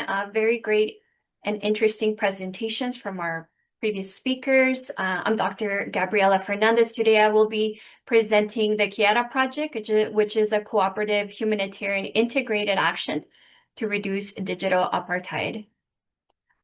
As mentioned, I am from San Diego State University, professor in Master of Science in Big Data Analytics, as well as director of the Metabolism of Cities Living Lab here in San Diego, California. Work on several different activities from sustainable development, urban metabolism, the One Health approach, and big data analytics. Within the Metabolism of Cities Living Lab, our main priority is to, let's say, give voices to those that are unheard. Particularly vulnerable communities, not only here along the US-Mexico border, but in different areas across the world. We advocate for the Leave No One Behind approach as part of the UN Sustainable Development Goals. We work with our students on everything regarding to citizen science, creating new technologies using artificial intelligence, art projects, but always keeping in mind the social, environmental, and economic aspects of the Sustainable Development Goals. In the past, we've worked on several different activities in order to bring awareness on the Sustainable Development Goals as part of the Leave No One Behind approach, creating exhibitions at San Diego State University, in addition to art murals. Again, the goal is always advocating for those that are being left behind by making sure we develop projects that are tailored based on different populations. The Chiara Project is composed of several different students, professors, PhD students from the Universidad Autónoma de Baja California, which is located in Tijuana, Mexico, San Diego State University students from the Big Data Analytics Master's Program, as well as the Universidad Simón Bolívar, which is located in Cúcuta, Colombia. This collaboration focuses on advocating for the injustices that women have in these 4 international borders, particularly the US-Mexico border, as well as the Venezuela-Colombia border, and looking at what are those injustices that are happening. This research couldn't have been happened. This initiated a couple years ago in Rome, Italy, as Dr. Domenico Vito and myself had a meeting with Dr. Emil Secoda, who's the secretary of the Pontifical Commission for Latin America. The idea was very much inspired by Laudato Si, in order to develop, let's say, more research on understanding the behavior of ecosystems and to properly analyze the various impact factors of any significant environmental change. So the cry of our sister Earth, which joins the cry of the world to marginalize a people, a plea that demands we take a different path. And also taking care of nature is part of a lifestyle that involves the ability to live in harmony and unity with others. Inspired by the Laudato Si movement from Pope Francis, our research focuses on vulnerable communities in the Americas, particularly US-Mexico border and Venezuela-Colombia border, on the injustices that women play.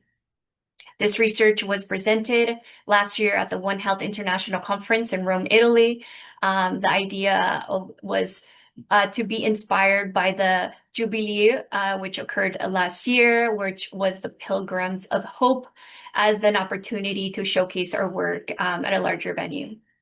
Additionally, it was presented also at the IEEE for the Baja California's research, focusing again on the injustices that women play. The research was also presented at the Student Research Symposium at San Diego State University, showcasing the crisis of women's health and violence at the US-Mexico border, particularly looking at human trafficking, domestic violence on those different sides of the border.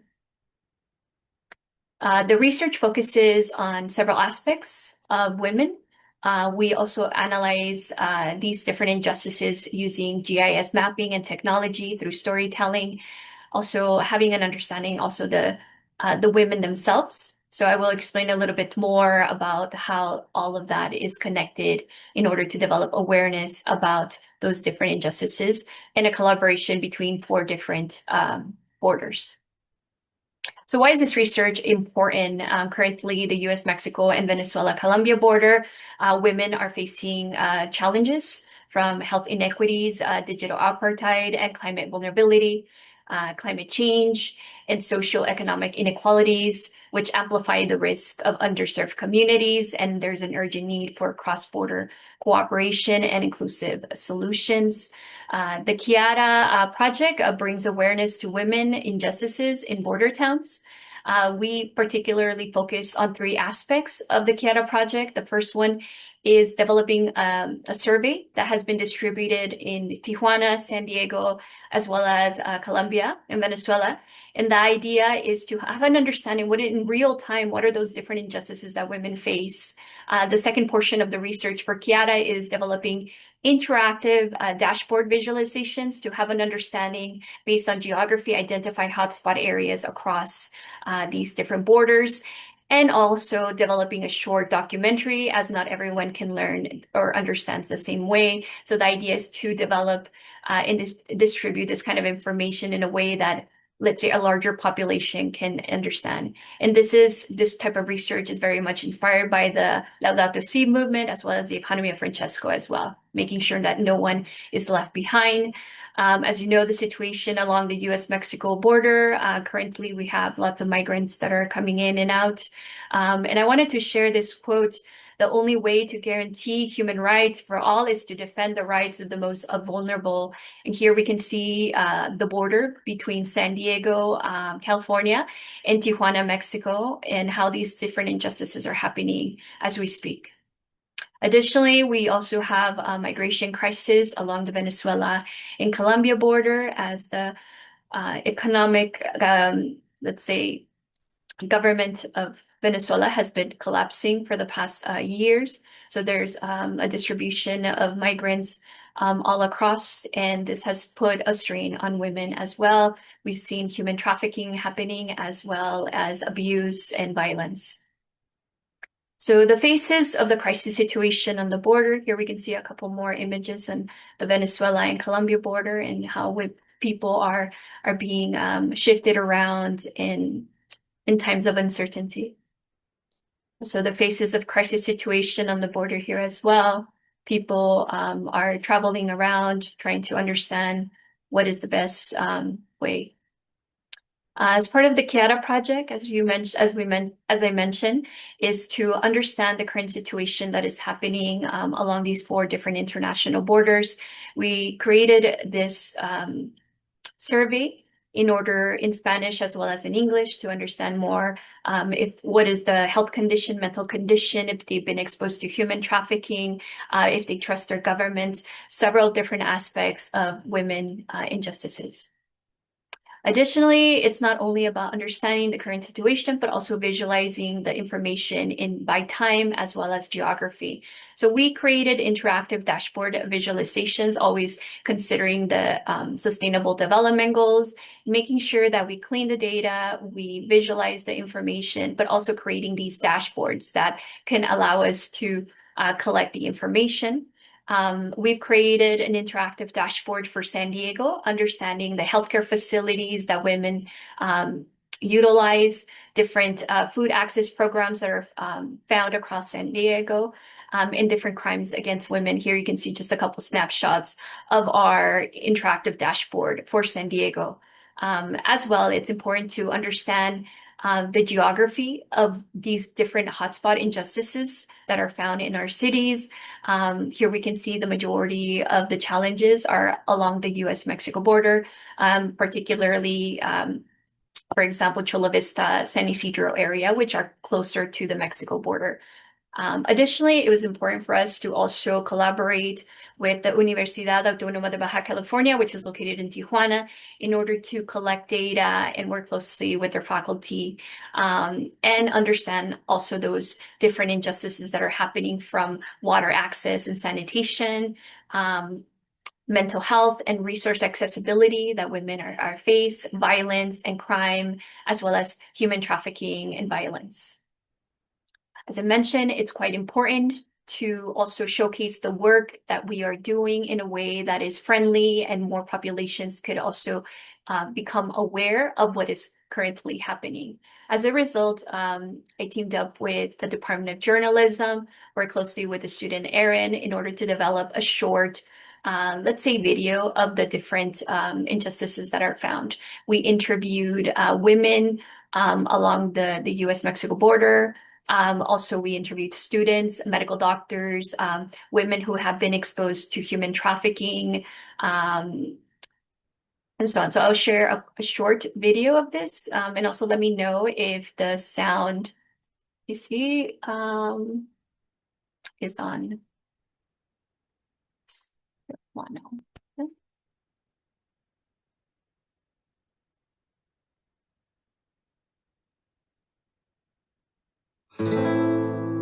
Mi nombre es Luz Neidy Tulia Vargas Jaime. Countless women and children never reach the other side. Mi nombre es Mairena Torres. Their stories remain unheard, lost in the chaos of a world uprooted by climate crisis, conflict, and corruption. Mi nombre es Neri Zuley Rico. This is the border, a place where every crossing carries the weight of endless journeys, marked by pain, hope, loss, and unyielding grit. Lives collide, dreams are tested, and resilience takes center stage. The border is a meeting place of contrasts, a vivid palette of culture, tradition, and resilience, where bright artisans' colors, fragrant street food, and the rhythmic pulse of mariachi music tell the stories of its people. It is alive with the voices of street vendors calling out their wares, the laughter of children chasing soccer balls through dusty streets, and the quiet determination of farm workers rising before dawn to tend fields on either side of the divide. The border is a living mosaic, a melting pot of first-generation immigrants, low-income families, farm workers, and dreamers searching for opportunity. It is a place of undeniable beauty, but also of stark disparities. The colors of its artisans, the diversity of its people, and the flavors of its cuisine shine brightly, yet they mask the shadows that loom behind the vibrancy. The soft crash of ocean waves meets the industrial hum of factories and warehouses, while sprawling suburbs press up against pockets of low-income housing. Beaches filled with tourists stand in contrast to the shelters where immigrants' families seek a new start. Behind this vibrancy lies a harsher reality, a daily struggle for dignity, safety, health, and justice. This is the border, a line drawn on a map but lived through the bodies and souls of those who traverse it every day. It's both a lifeline and a barrier, a symbol of opportunity for some and a reminder of systemic inequalities for others. And for the women who call this place home, the challenge they face are as enduring as the border itself. These are their stories.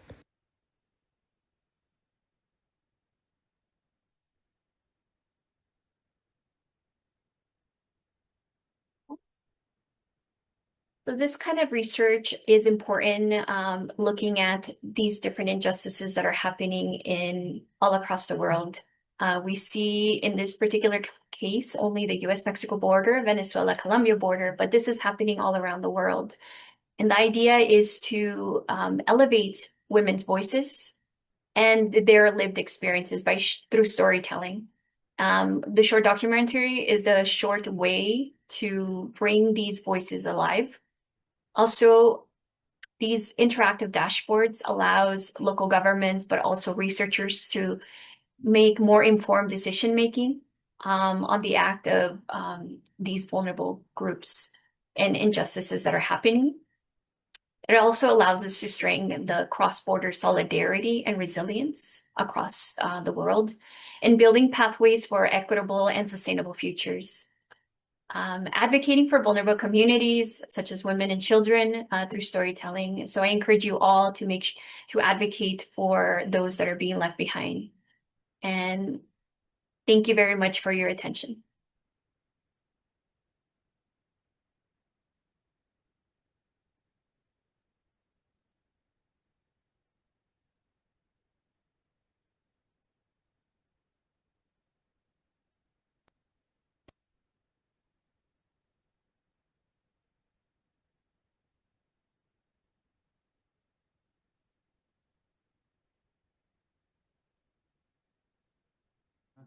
And that I think that showed how it's possible also to get inspired from the words of Laudato Si, and also from the also some visitors also from the life of the saints and San Chiara and San Francis.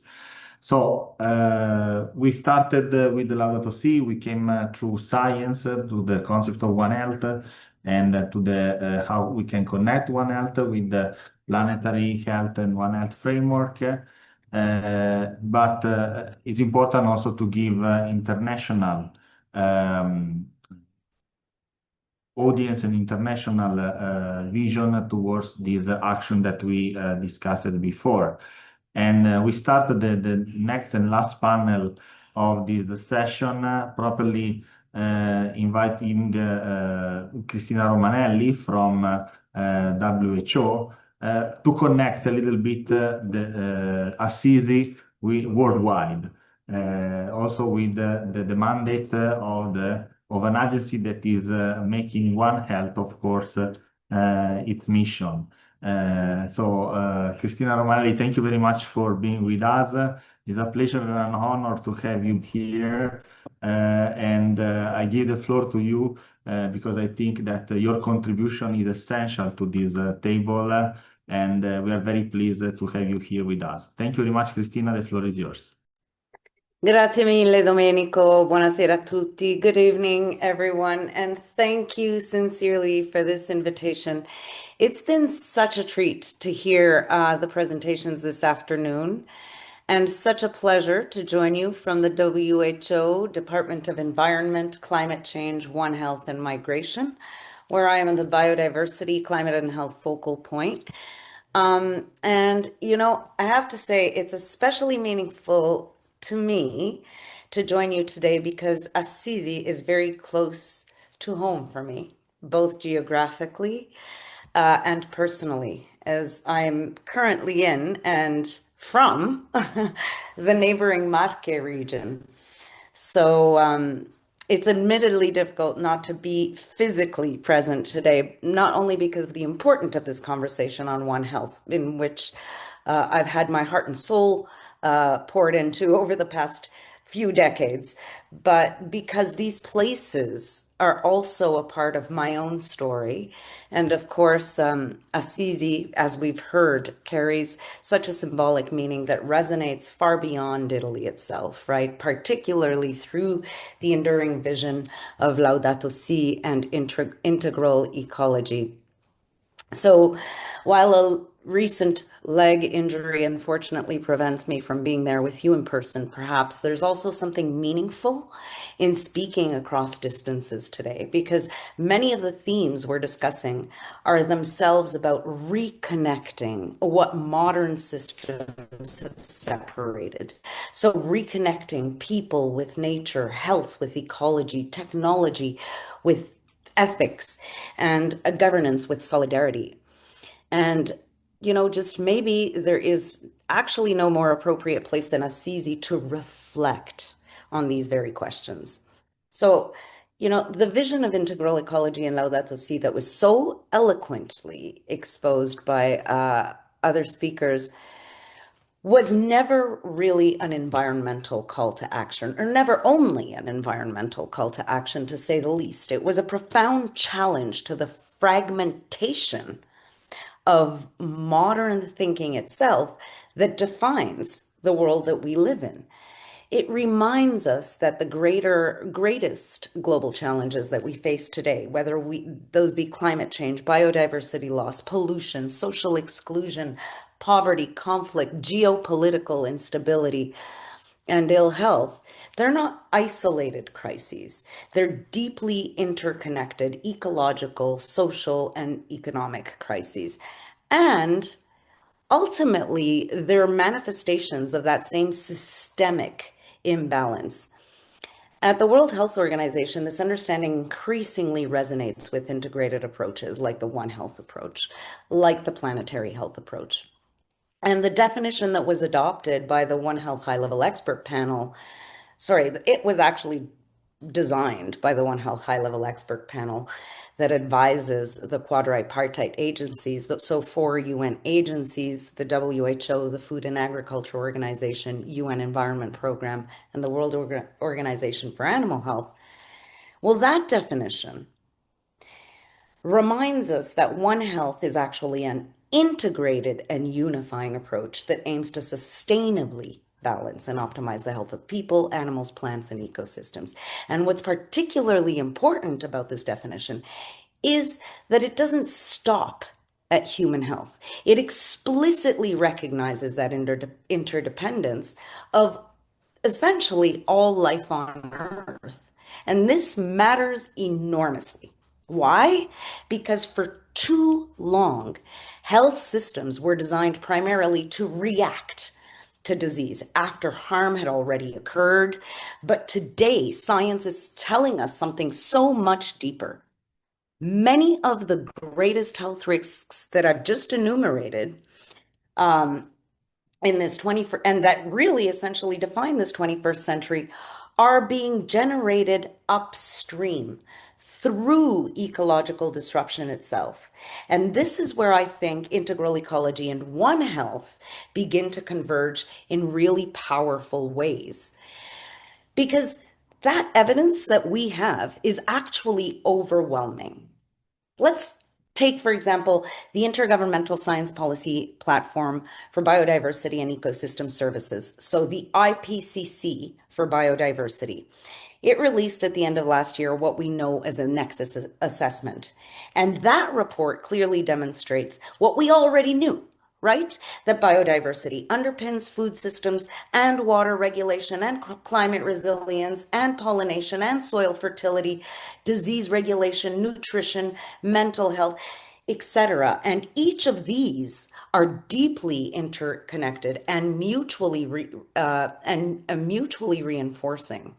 But simultaneously, human activities continue to destabilize these same systems on which we all depend for our survival at an unprecedented scale. If we take another one of the reports that was released by the IPBES, the IPBES, the one on transformative change assessment, it goes even further in identifying the structural causes of the crisis. It highlights 5 systemic barriers that I think will resonate with you and a lot of the people in the room. Persistent inequalities and relations of domination, unsustainable production and consumption patterns, short-term economic systems, weak governance structures, and fragmented knowledge systems. So this fragmentation is especially important because modern governance still tends to separate human health from ecosystem health, climate policy from biodiversity policy, scientific knowledge from indigenous knowledge, economic growth from ecological limits. But nature doesn't function in those silos, and neither does health.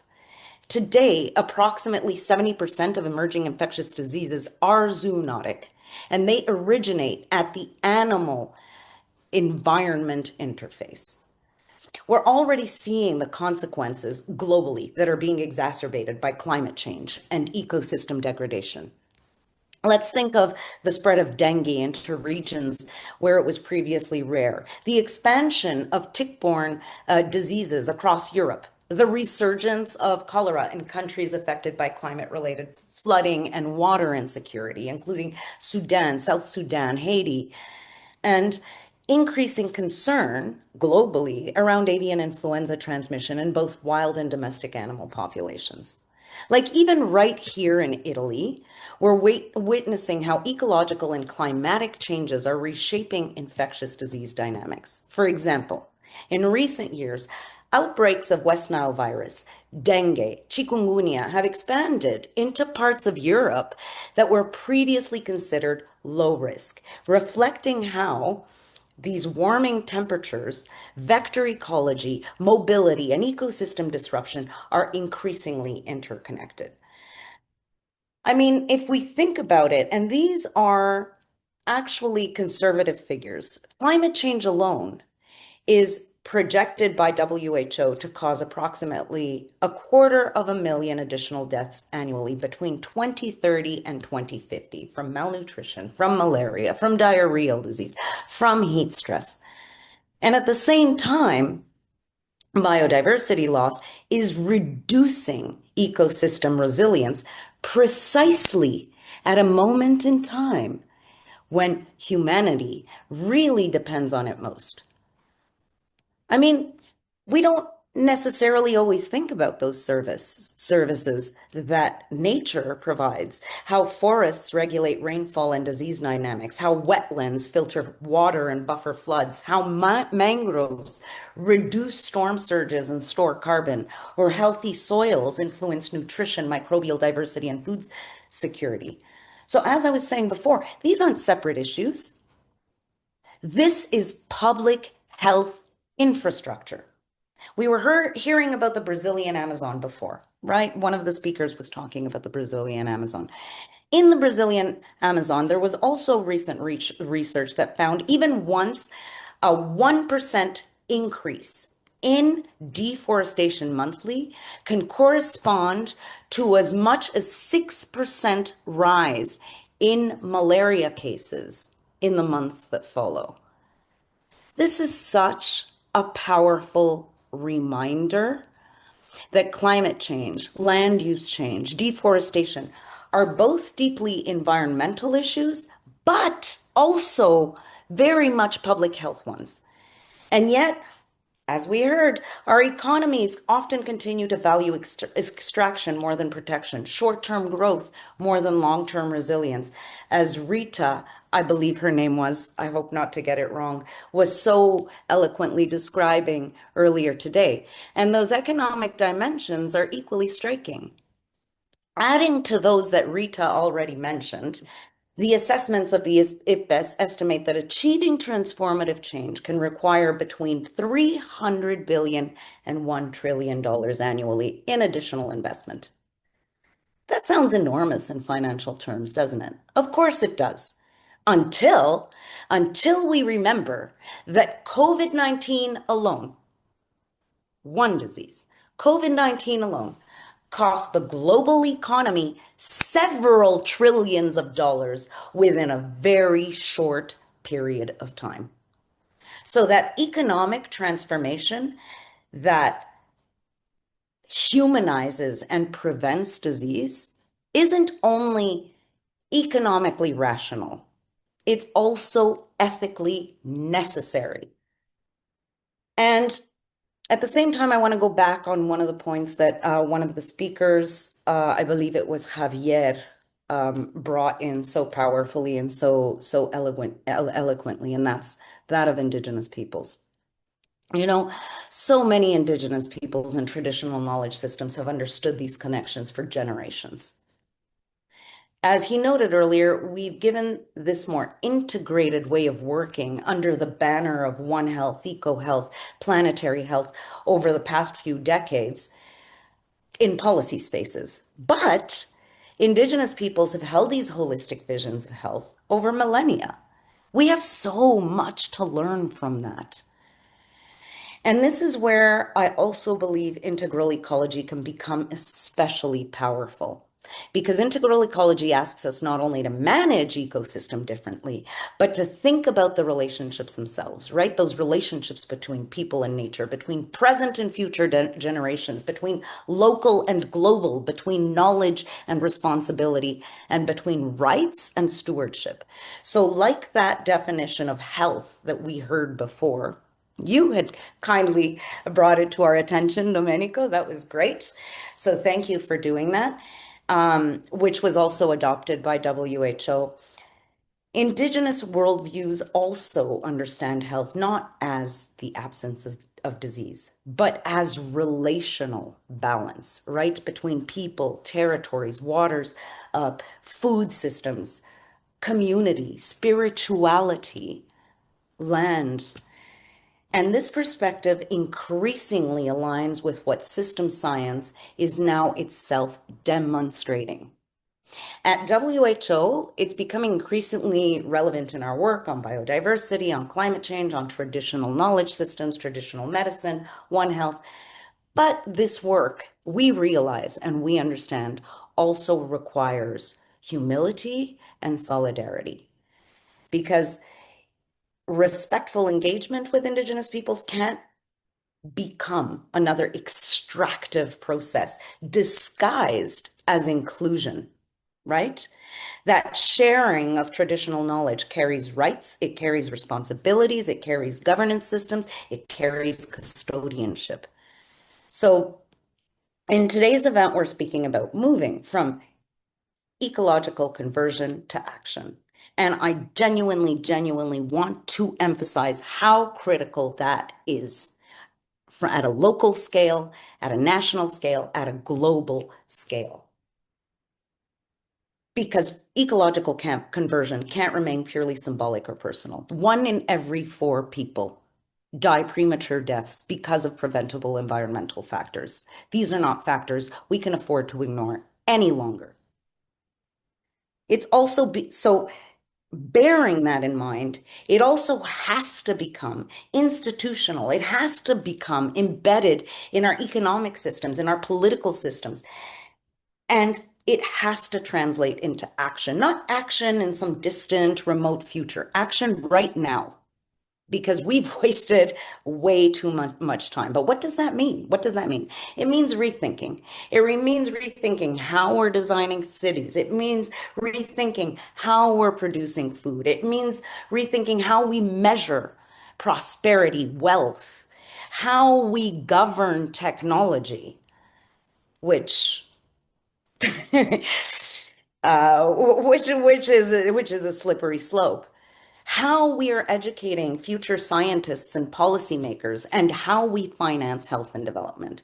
So it means essentially recognizing that prevention and addressing the climate crisis and the concurrent ecological or the poly crises, right? You were referring to earlier. These aren't secondary to healthcare. This is foundational to it. And it also means acknowledging that climate governance, that biodiversity governance, that health governance can no longer operate independently.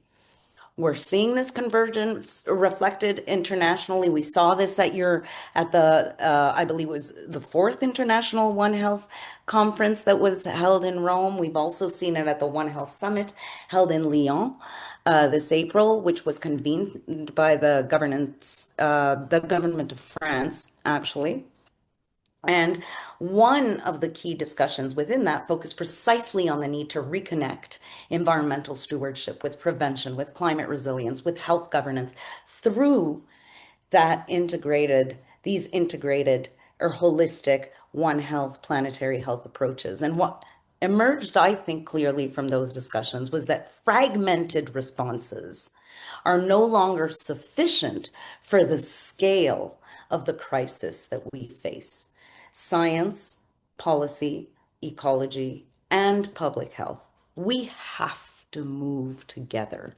We can't afford not to. And I think one valid point to make, and it's not because I'm from WHO, but I really do believe that health has to become a central argument for climate and biodiversity action. Because when governments adopt integrated approaches to reducing emissions, to protecting ecosystems, to restoring biodiversity, they're also protecting our health. They're also protecting humanity. They're potentially reducing disease risks, strengthening social and ecological resilience, and supporting healthier futures for communities everywhere.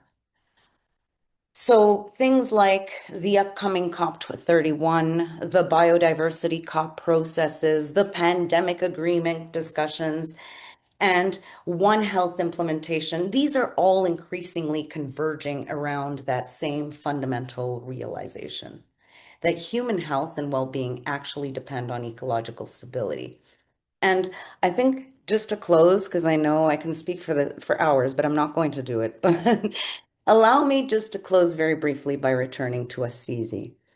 There's something profoundly important about holding this discussion here, because Assisi reminds us that care, that humility, that peace, that solidarity, and that ecological responsibility aren't abstract concepts.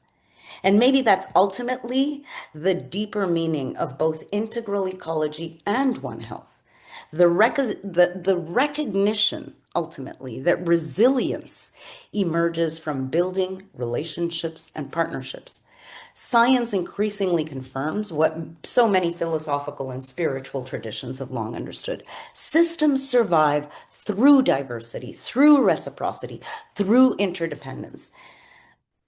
In its absence, monocultures collapse more easily, fragmented systems become more fragile, societies that separate themselves from nature ultimately undermine the foundations of their own health, of their own resilience, of their own survival, really. And so from the relationship between species, between generations, between science and ethics, between knowledge systems, and between humanity and the living world, the rest of the living world itself. Today, the challenge isn't only technological or scientific. Of course, those are challenges. But I think it's deeper than that. It's civilizational, it's existential. Can we build systems of governance, economics, health, and education that reflect the interdependence upon which life already depends? Yeah. Can we move from fragmentation toward coherence? And can we ensure that ecological transition is also a transition toward greater social justice, dignity, participation, and peace? Absolutely we can. Yes. And to do that, One Health and integral ecology aren't parallel conversations to be had. They're increasingly part of the same necessary transformation. So with that, I thank you for listening and thank you for the opportunity. Thank you to you, Christina. Thank you very much for really open up the discussion to like different level and different connection. I just want to comment one thing because I think it's important on what Christina says. If you are going to read maybe after this event the text of Laudato Si, Pope Francis, properly highlighting the concept of integral ecology, is saying two important things. Fragmentation is a form of ignorance. That's why we have to fight that. And let's hope that this discussion today can help really to contrast fragmentation, because I think this is also one topic that is not allowing the different good efforts that every one of us is doing, or the other colleagues are doing to come together and to have a broader impact. The second thing, the role of local community and indigenous knowledge, and I know that Christina is very keen on this topic, and Pope Francis clearly said that any development cannot be so if is not considered the local knowledge and the local communities that are part of this integral ecology concept. So really, thank you very much, Christina. Thank you very much for being with us. Let's hope that the next time we will meet us in presence in Assisi. We are waiting for you. And thank you very much. And thank you very much also to connecting also and to bridging from science to policy. And it's important to bridge this gap because sometimes movement, but also science and so on, they do great things, but maybe their voice is not arriving in the right venues, or maybe the right venues are not near to these experiences that maybe represent a real impact. And so I want to give the floor to Talia Vogelbauer that I invite to join the stage, properly to address also this point. Talia is a senior policy officer and is working in the space of UNFCCC. She's also ACE ambassador from the UNFCCC.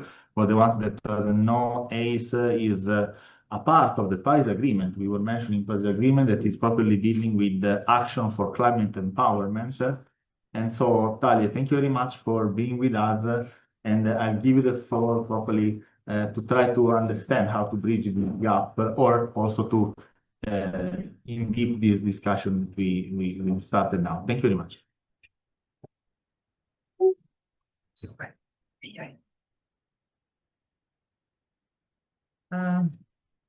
Thank you very much, Domenico. I'm really overwhelmed somehow. To be the last speaker, it's not so easy, because I have listened quite carefully to the previous speakers. And first of all, I want to thank you for the insights, what you have given to us. And especially, I really appreciate that all of you're quite conscious about the importance of the holistic approach regarding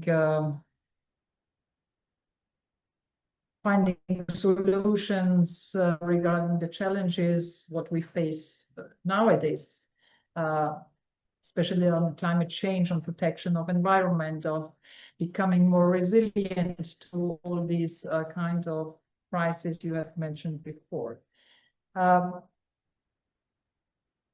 have prepared, of course, also some speech to enhance the importance of the holistic approach of One Health and Laudato Si, and how it's also interconnected to climate action.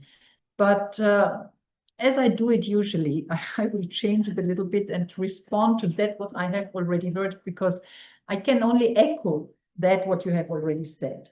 Of course, it's worth to be repeated again, the importance of the holistic approach of Laudato Si and the principles of Laudato Si, as well as the principles of One Health Conference.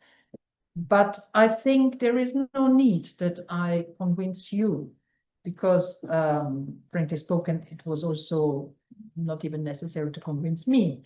But we, all of us, we need to convince civil society. We need to convince others, because I think it was Alessandro and Domenico as well, who said, we are sitting in the same boat. So to bring things forward in a way to find solutions, how we can tackle climate change, how we can ensure a prosperous future for our children and grandchildren, how we can protect nature, the environment, and at the very end of the day, ourselves. I think we should be more serious on that what we are saying, in a way that we are also implementing it, what we are saying. Because frankly spoken, I think it was my previous speaker, I apologize, her name is Christina. Christina, I can sign everything what you have said, everything, each and every word. But frankly spoken, I'm now in the multilateral process for many, many years. And what I have seen is that many of us professional negotiators, diplomats,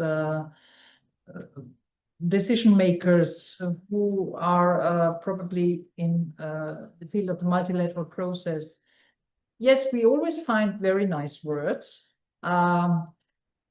We try to, how they say in Italy, facciamo una bella figura. But at the very end of the day, there is a lack of implementation and there is a lack of progress.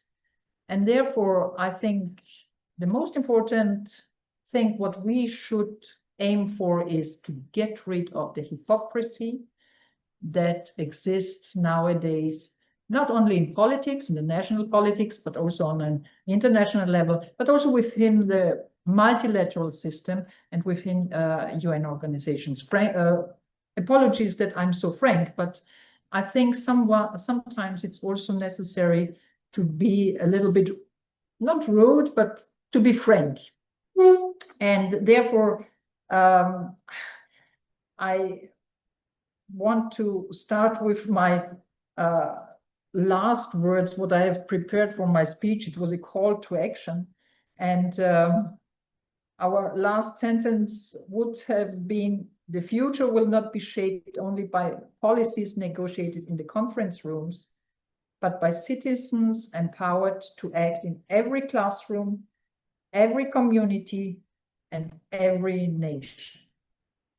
So this bridges probably to that field where I'm mainly working.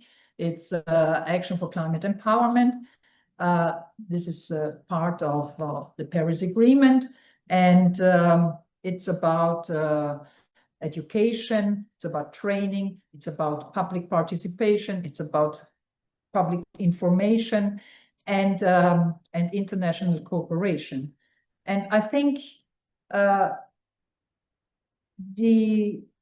key question what we should raise is, how can we get people on board to follow all these nice words and ideas what we have, and also with that what Pope Francis has said in its Laudato Si, or also the holistic approach of One Health Conference. It's probably the experiences that people are facing by themselves. For example, now we are sitting here, it's really pretty hot, and everyone, today when I met Domenico and all my friends and colleagues here, the first question was, oh my goodness, it's the end of May and it's so hot. So what would be the second question? But how it comes? It's the end of May, it's not summer. So then we end up climate change. And for example, okay, we are all working in this field, and we are more or less experts. Also, we can explain why we are facing such a heat wave in these days here in Europe. But for common people on the street, we need to explain them why they are facing some lack of water, some droughts, some heat waves, some storms, whatever. And when you are in conversation with the civil society and you ask them, so what do you think about climate change? And you ask them, but did you have some experience of that? And then they explain you, yes, we had some droughts in our crop fields, or some floods, and our house was flooded.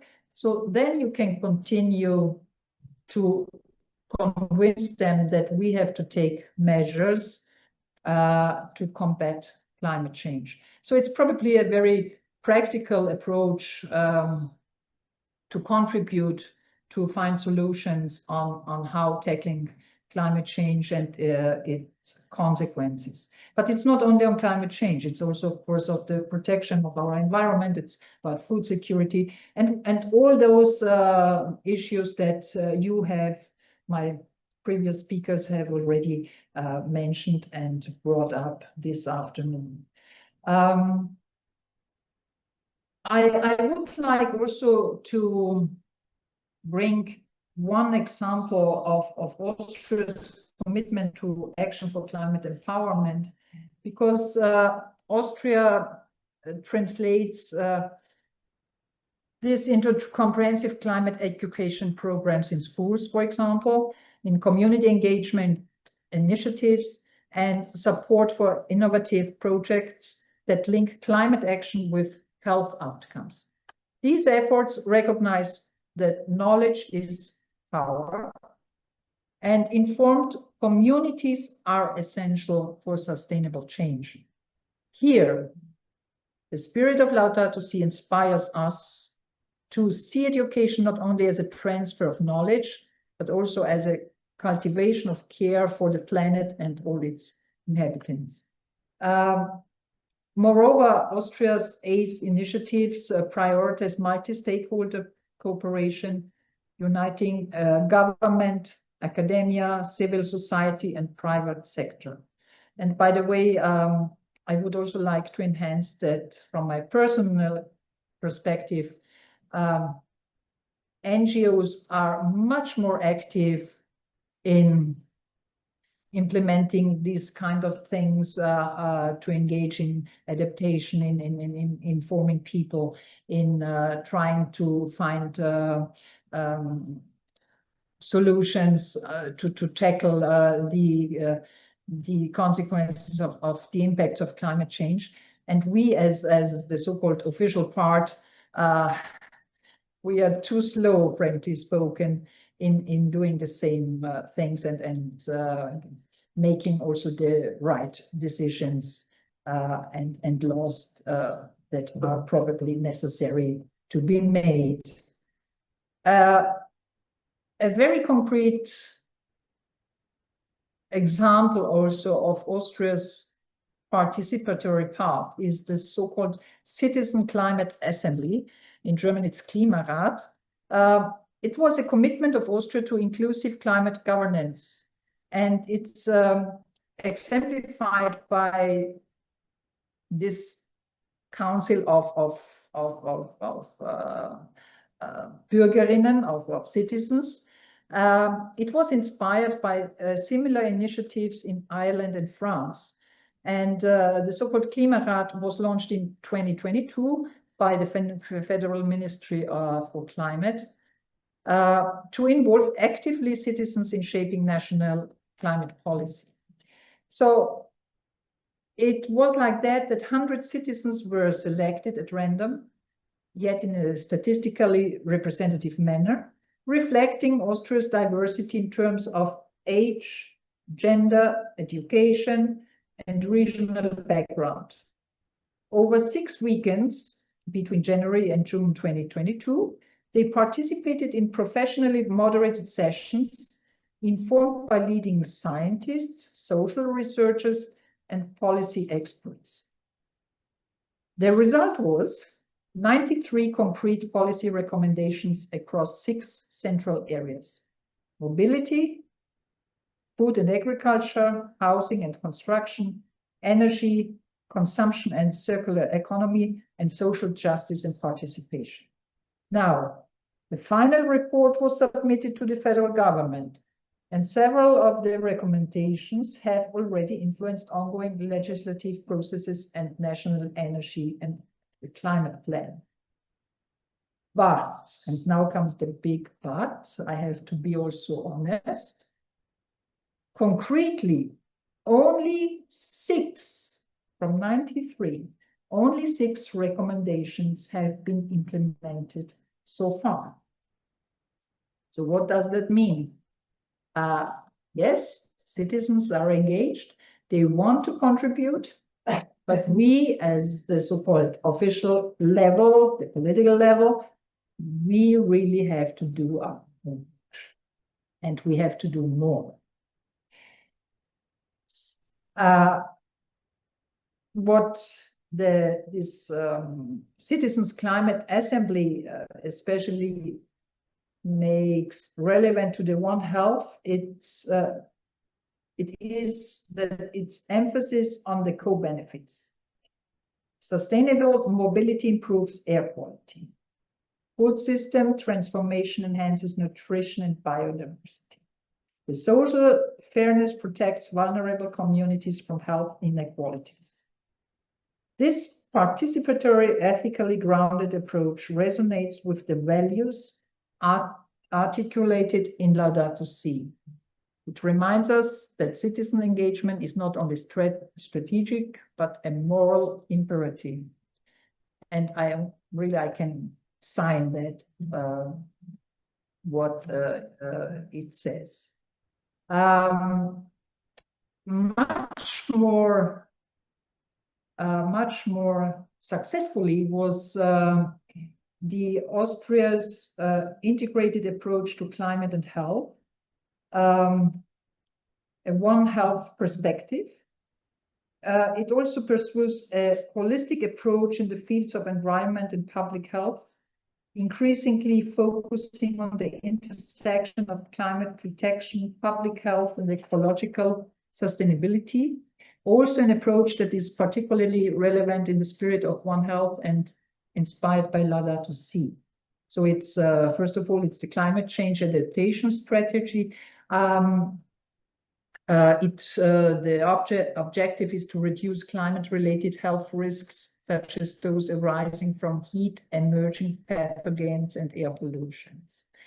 Many measures have been taken, such as, for example, implementation of heat action plans in cities like in Vienna or in another city in Styria and Graz. Early warning systems for extreme weather events, training of medical professionals on climate-associated health issues, promotion of green infrastructure, like urban trees for cooling, green spaces in schools, and so on, or for example, also for hospitals. We have in Austria also the so-called Klimaaktiv initiative. It's a huge initiative with many measures, not only on the health sector, but it also supports indirectly public health through improving air quality and supporting energy efficient housing that enhances living comfort and health.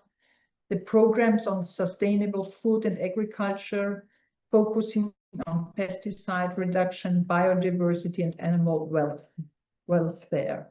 I could, of course, continue of many measures, but if you are interested in, just have a look on the website of our ministry on Klimaaktiv. It's really worth to have a look there, because there are many examples what measures have been taken in my home country. Because I also want to be positive that we are so active in finding solutions to tackle the challenges that we are facing today. However, let me turn back to that what I have said before. All of you are really very experts in those fields that you have presented today. But as I have said before, we, our group, and you as an audience to my modest contribution to this afternoon, we do not need to convince each other, because we are already convinced. But I think we should be messengers to the civil society. We should be messengers to our colleagues in the area where we are working, because if a person is convinced of that what he's doing, I'm pretty sure that we succeed in getting that what we are aiming for. And all of us, we are aiming for to ensure that our kids, our children, our grandchildren, and the future generations, that they can live in a health environment, that they can face prosperity, that they can expect social justice, and that they can survive, not only survive, but live in a good manner. And I think this is the task what we as the elder generation, we have to fulfill. We have to do that. And therefore I call you that let us embed integral ecology in the health policies and practices. Let us strengthen climate empowerment through education and participation. Let us promoting equity and justice in health and environmental governance. And let us fostering global solidarity for a resilient, healthy planet. We, as the elder generation, we have to take the responsibility for our future generation. I'm pretty convinced about that. And sorry that I'm sometimes a little bit rude, but I think we really should be frank and serious in that what we are saying. We should also mean that, and we should especially implement that what we are telling to other people. We should be a good example in doing that. Thank you.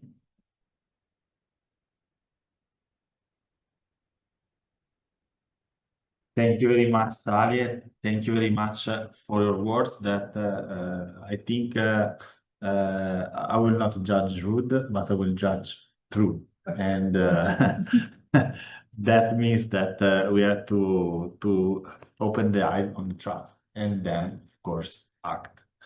Just want to mention before going to close this event that as One-Health conference, also we are trying properly to address this opportunity. First of all, to recall on the invitation that Tade was saying, to also put our points on policies. Okay. Developing every year on every conference a position paper that we try to present also at the COPs, the UNFCCC, but they are also available on our website.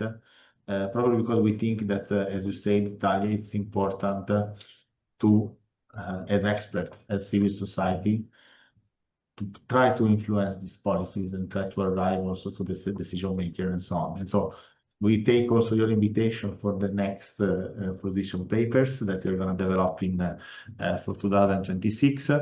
And saying that, let's go into close this intense session, I will say, very rich. I think that from today, really we reinforced also this decision that we take from the last One-Health conference to welcome the Integral Ecology framework and welcome the Laudato Si also in our effort. And on this, I want to give the floor for the closing remarks and the closing intervention to the other co-chair of the International One-Health Conference, that is Margherita Ferrante, that is connected with us. I want to say one word to my colleague Margherita Ferrante. She has been one of the first that really strongly believe into this project. And the first conference was probably in Catania, where she's professor.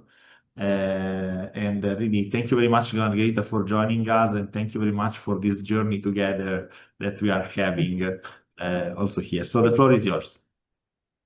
Thank you, Domenico. Thank you to all participants for the strong opportunity on integral ecology. I don't have the condivision, the sharing of the presentation. Can you abilify me? Just 1 second, Margherita, that we're gonna allow you to do that. 1 second. In the meanwhile, continue, please. Yes, I will talk today to give rapidly to the closing of this important meeting. I want to talk about plastics and microplastics, because I have chosen these topics because plastics give us the opportunity to talk about all pollution problems in this moment at planetary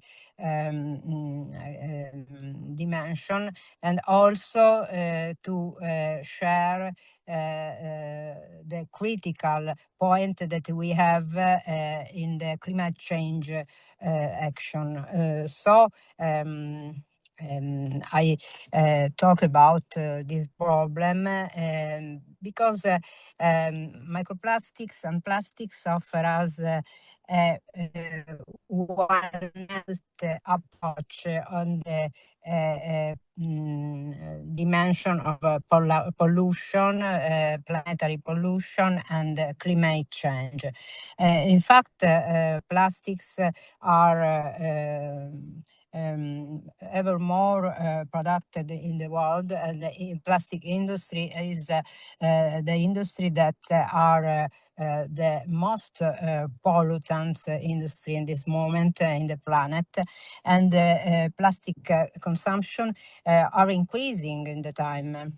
We have the strong necessity to have the possibility to less pollution in the environment, but at this time plastic consumption are increasing.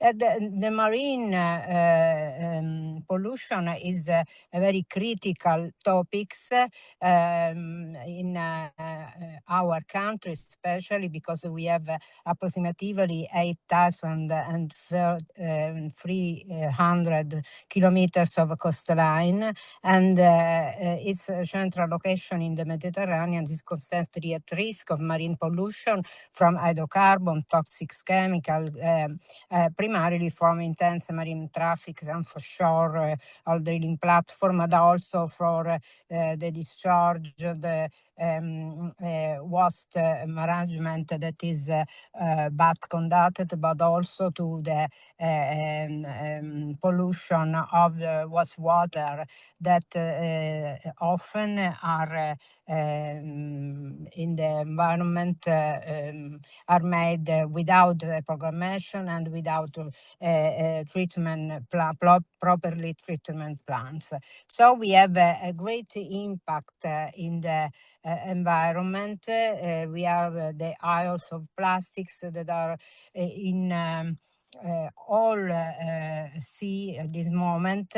The problem is not only the plastic of big dimensions, but the use or the consumption of the plastic in the time by the climate change too, that have a dispersion of plastic fragment with variable diameter 7 smaller than 10 micrometers, known as microplastics, that pose a threat not only to the environment, but also at this moment to human health. And we have a lack of knowledge, but also of efficient methods for complex matrices, for example. And thanks to a patent method that we have made in the last years, we have made a risk assessment and subsequent health impact assessment associated with environmental exposure that at now was difficult because methods are not able to do this, but our method without filtration is able to do the risk assessment. And in the decade of marine science and for sustainable development, to combat water pollution, but especially plastic pollution in the water system is very important. A PET bottle can last up to 450 years in the environment. Will expanded plastic can last even more than 50 years in the environment. And we have the production, the use, and the waste with the downcycling conversion that spreads much more plastics in the environment, and the estimated decomposition rates of common marine debris items is very, very long. We have many hundreds of years to have a dispersion and a destruction of plastics. So all the planet is very contaminated, and it is not the price of evolution, but just a recklessness by now, because we have 80 billions and 3 million of tons of virgin plastics that was produced by 1950 to 2015. And we have 6 billions and 3 millions of tons of plastic waste generated in the last year. So we have in the environment a discharge of 79% of plastics, only 9% was recycled, and 12% got to the incinerators. So principal data on plastic pollution show us that how primary and secondary plastics, we have an environment produced a larger plastics quantity, and we have a larger use of plastic objects such as plastic bed, bottle, fishing nets, and they represent approximately 68 and 81% of microplastics present in the oceans. But this is a very problem because we have not only a problem of microplastics, but microplastics are in connection with the co-selection of multi-antibiotic resistance in bacterial pathogen in metal and microplastic contaminated environment, for example. This is an emerging health threat. Also, microplastics have in the industry production many metals, flame retardants, PHA, but also phthalates, plasticizers, and so on, that are inside the plastics. And when the plastic go in the environment, the micro beads of plastics that are formed in the environment are able to absorb other pollutants by the environment. So we have an important enrichment of pollution by plastics circulation in the environment. The misuse or overuse of antibiotic poses a risk to human health, as the evolution of antibiotic-resistant bacterial pathogens has become a reality. Metals such as mercury, lead, zinc, copper, and cadmium, and so on, are accumulated to critical concentration in the environment and trigger the co-selection of antibiotic resistance in bacteria. Metal-borne antibiotic resistance evolved in aquatic bacteria and was acquired by distant but related human pathogenic bacteria through horizontally transferred mobile genetic elements. Furthermore, in the marine environment, persistent pollutants such as microplastic are recognized as a vector for the proliferation of metals, antibiotics, and human pathogens. So, recently published research has confirmed that horizontal gene transfer between phylogenetically distinct microbes present on microplastic is much faster than that of free-living microbes. Consequently, microplastics are serving as an emerging hotspot for metal-driven co-selection of multi-drug resistant human pathogens and pose, how I have previously said, a serious threat to humans engaging in marine recreation, ingesting marine-derived foods.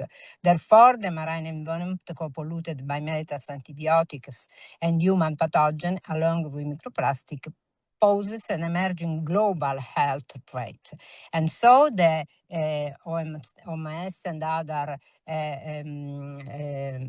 organizations have studied the potential endocytic pathways for nanoparticles entry into cells, and have studied the efficiency of wastewater treatment plants that are not able to reduce microplastic and nanoplastics, or to reduce the content of chemical pollutants, such as dioxin, but also metals, plasticizer, and so on, drugs, antibiotics. So this system, when we use savage sludge for the soil fertilizer, we have a strong possibility to contaminate also the vegetables, but animals, all the food chain. And so FAO in microplastic in food commodities in this work have demonstrated that the microplastic now is present in all foods, and by our diets, they going inside our body.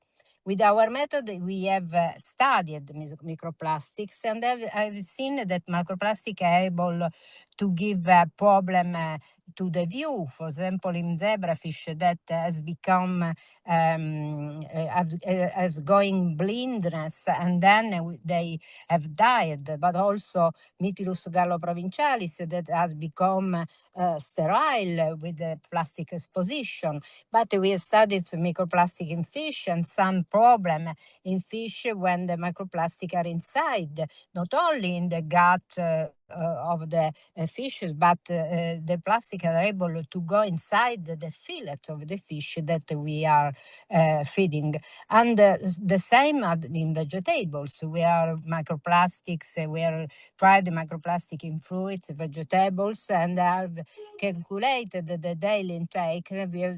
We have seen that much quantity of microplastic are inside our body, and especially the daily intake is very high for children.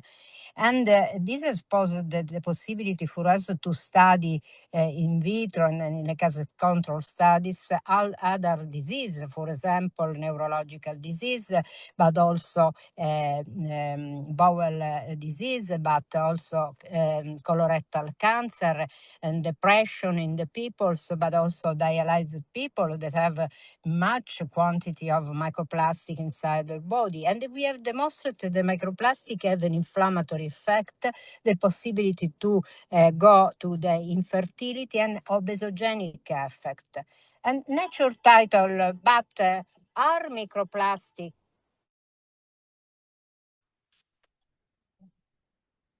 Sorry. You can hear me? Yes, Margherita. Oh, okay. I have the doubt that yeah. connection is not present. But I have seen that natural titled "Are microplastic bad for your health?" More rigorous sciences is needed, title nature. But we know at now that many person, many researchers have demonstrated that we have marine plastic problem, we have a problem for fish, for plants, and we have a problem for to increase the climate change because of the plastic production and the plastic spread increase the CO2 emission and also increase the temperature, and the temperature increasing change the possibility also to of the circulation of pollutants, but also of microorganisms that are dangerous for our health. So we have ways to reduce plastics. We have to go to possibility to have an ecosystem service that are that protect marine ecosystem and human health and terrestrial ecosystem for have a global scale distribution and the reduction of plastic consumption, improving waste management, and finding sustainable alternatives to single-use plastic. So at the end, I can conclude that the rationale behind the fourth International One Health conference that was in Rome the last year, grounded in integral ecology and human ecologies, emphasize the interconnectedness of human, animal, and environmental health, because our desire and responsibility to care for our common home is very important. At the same admiring the beauty of the creation and providing good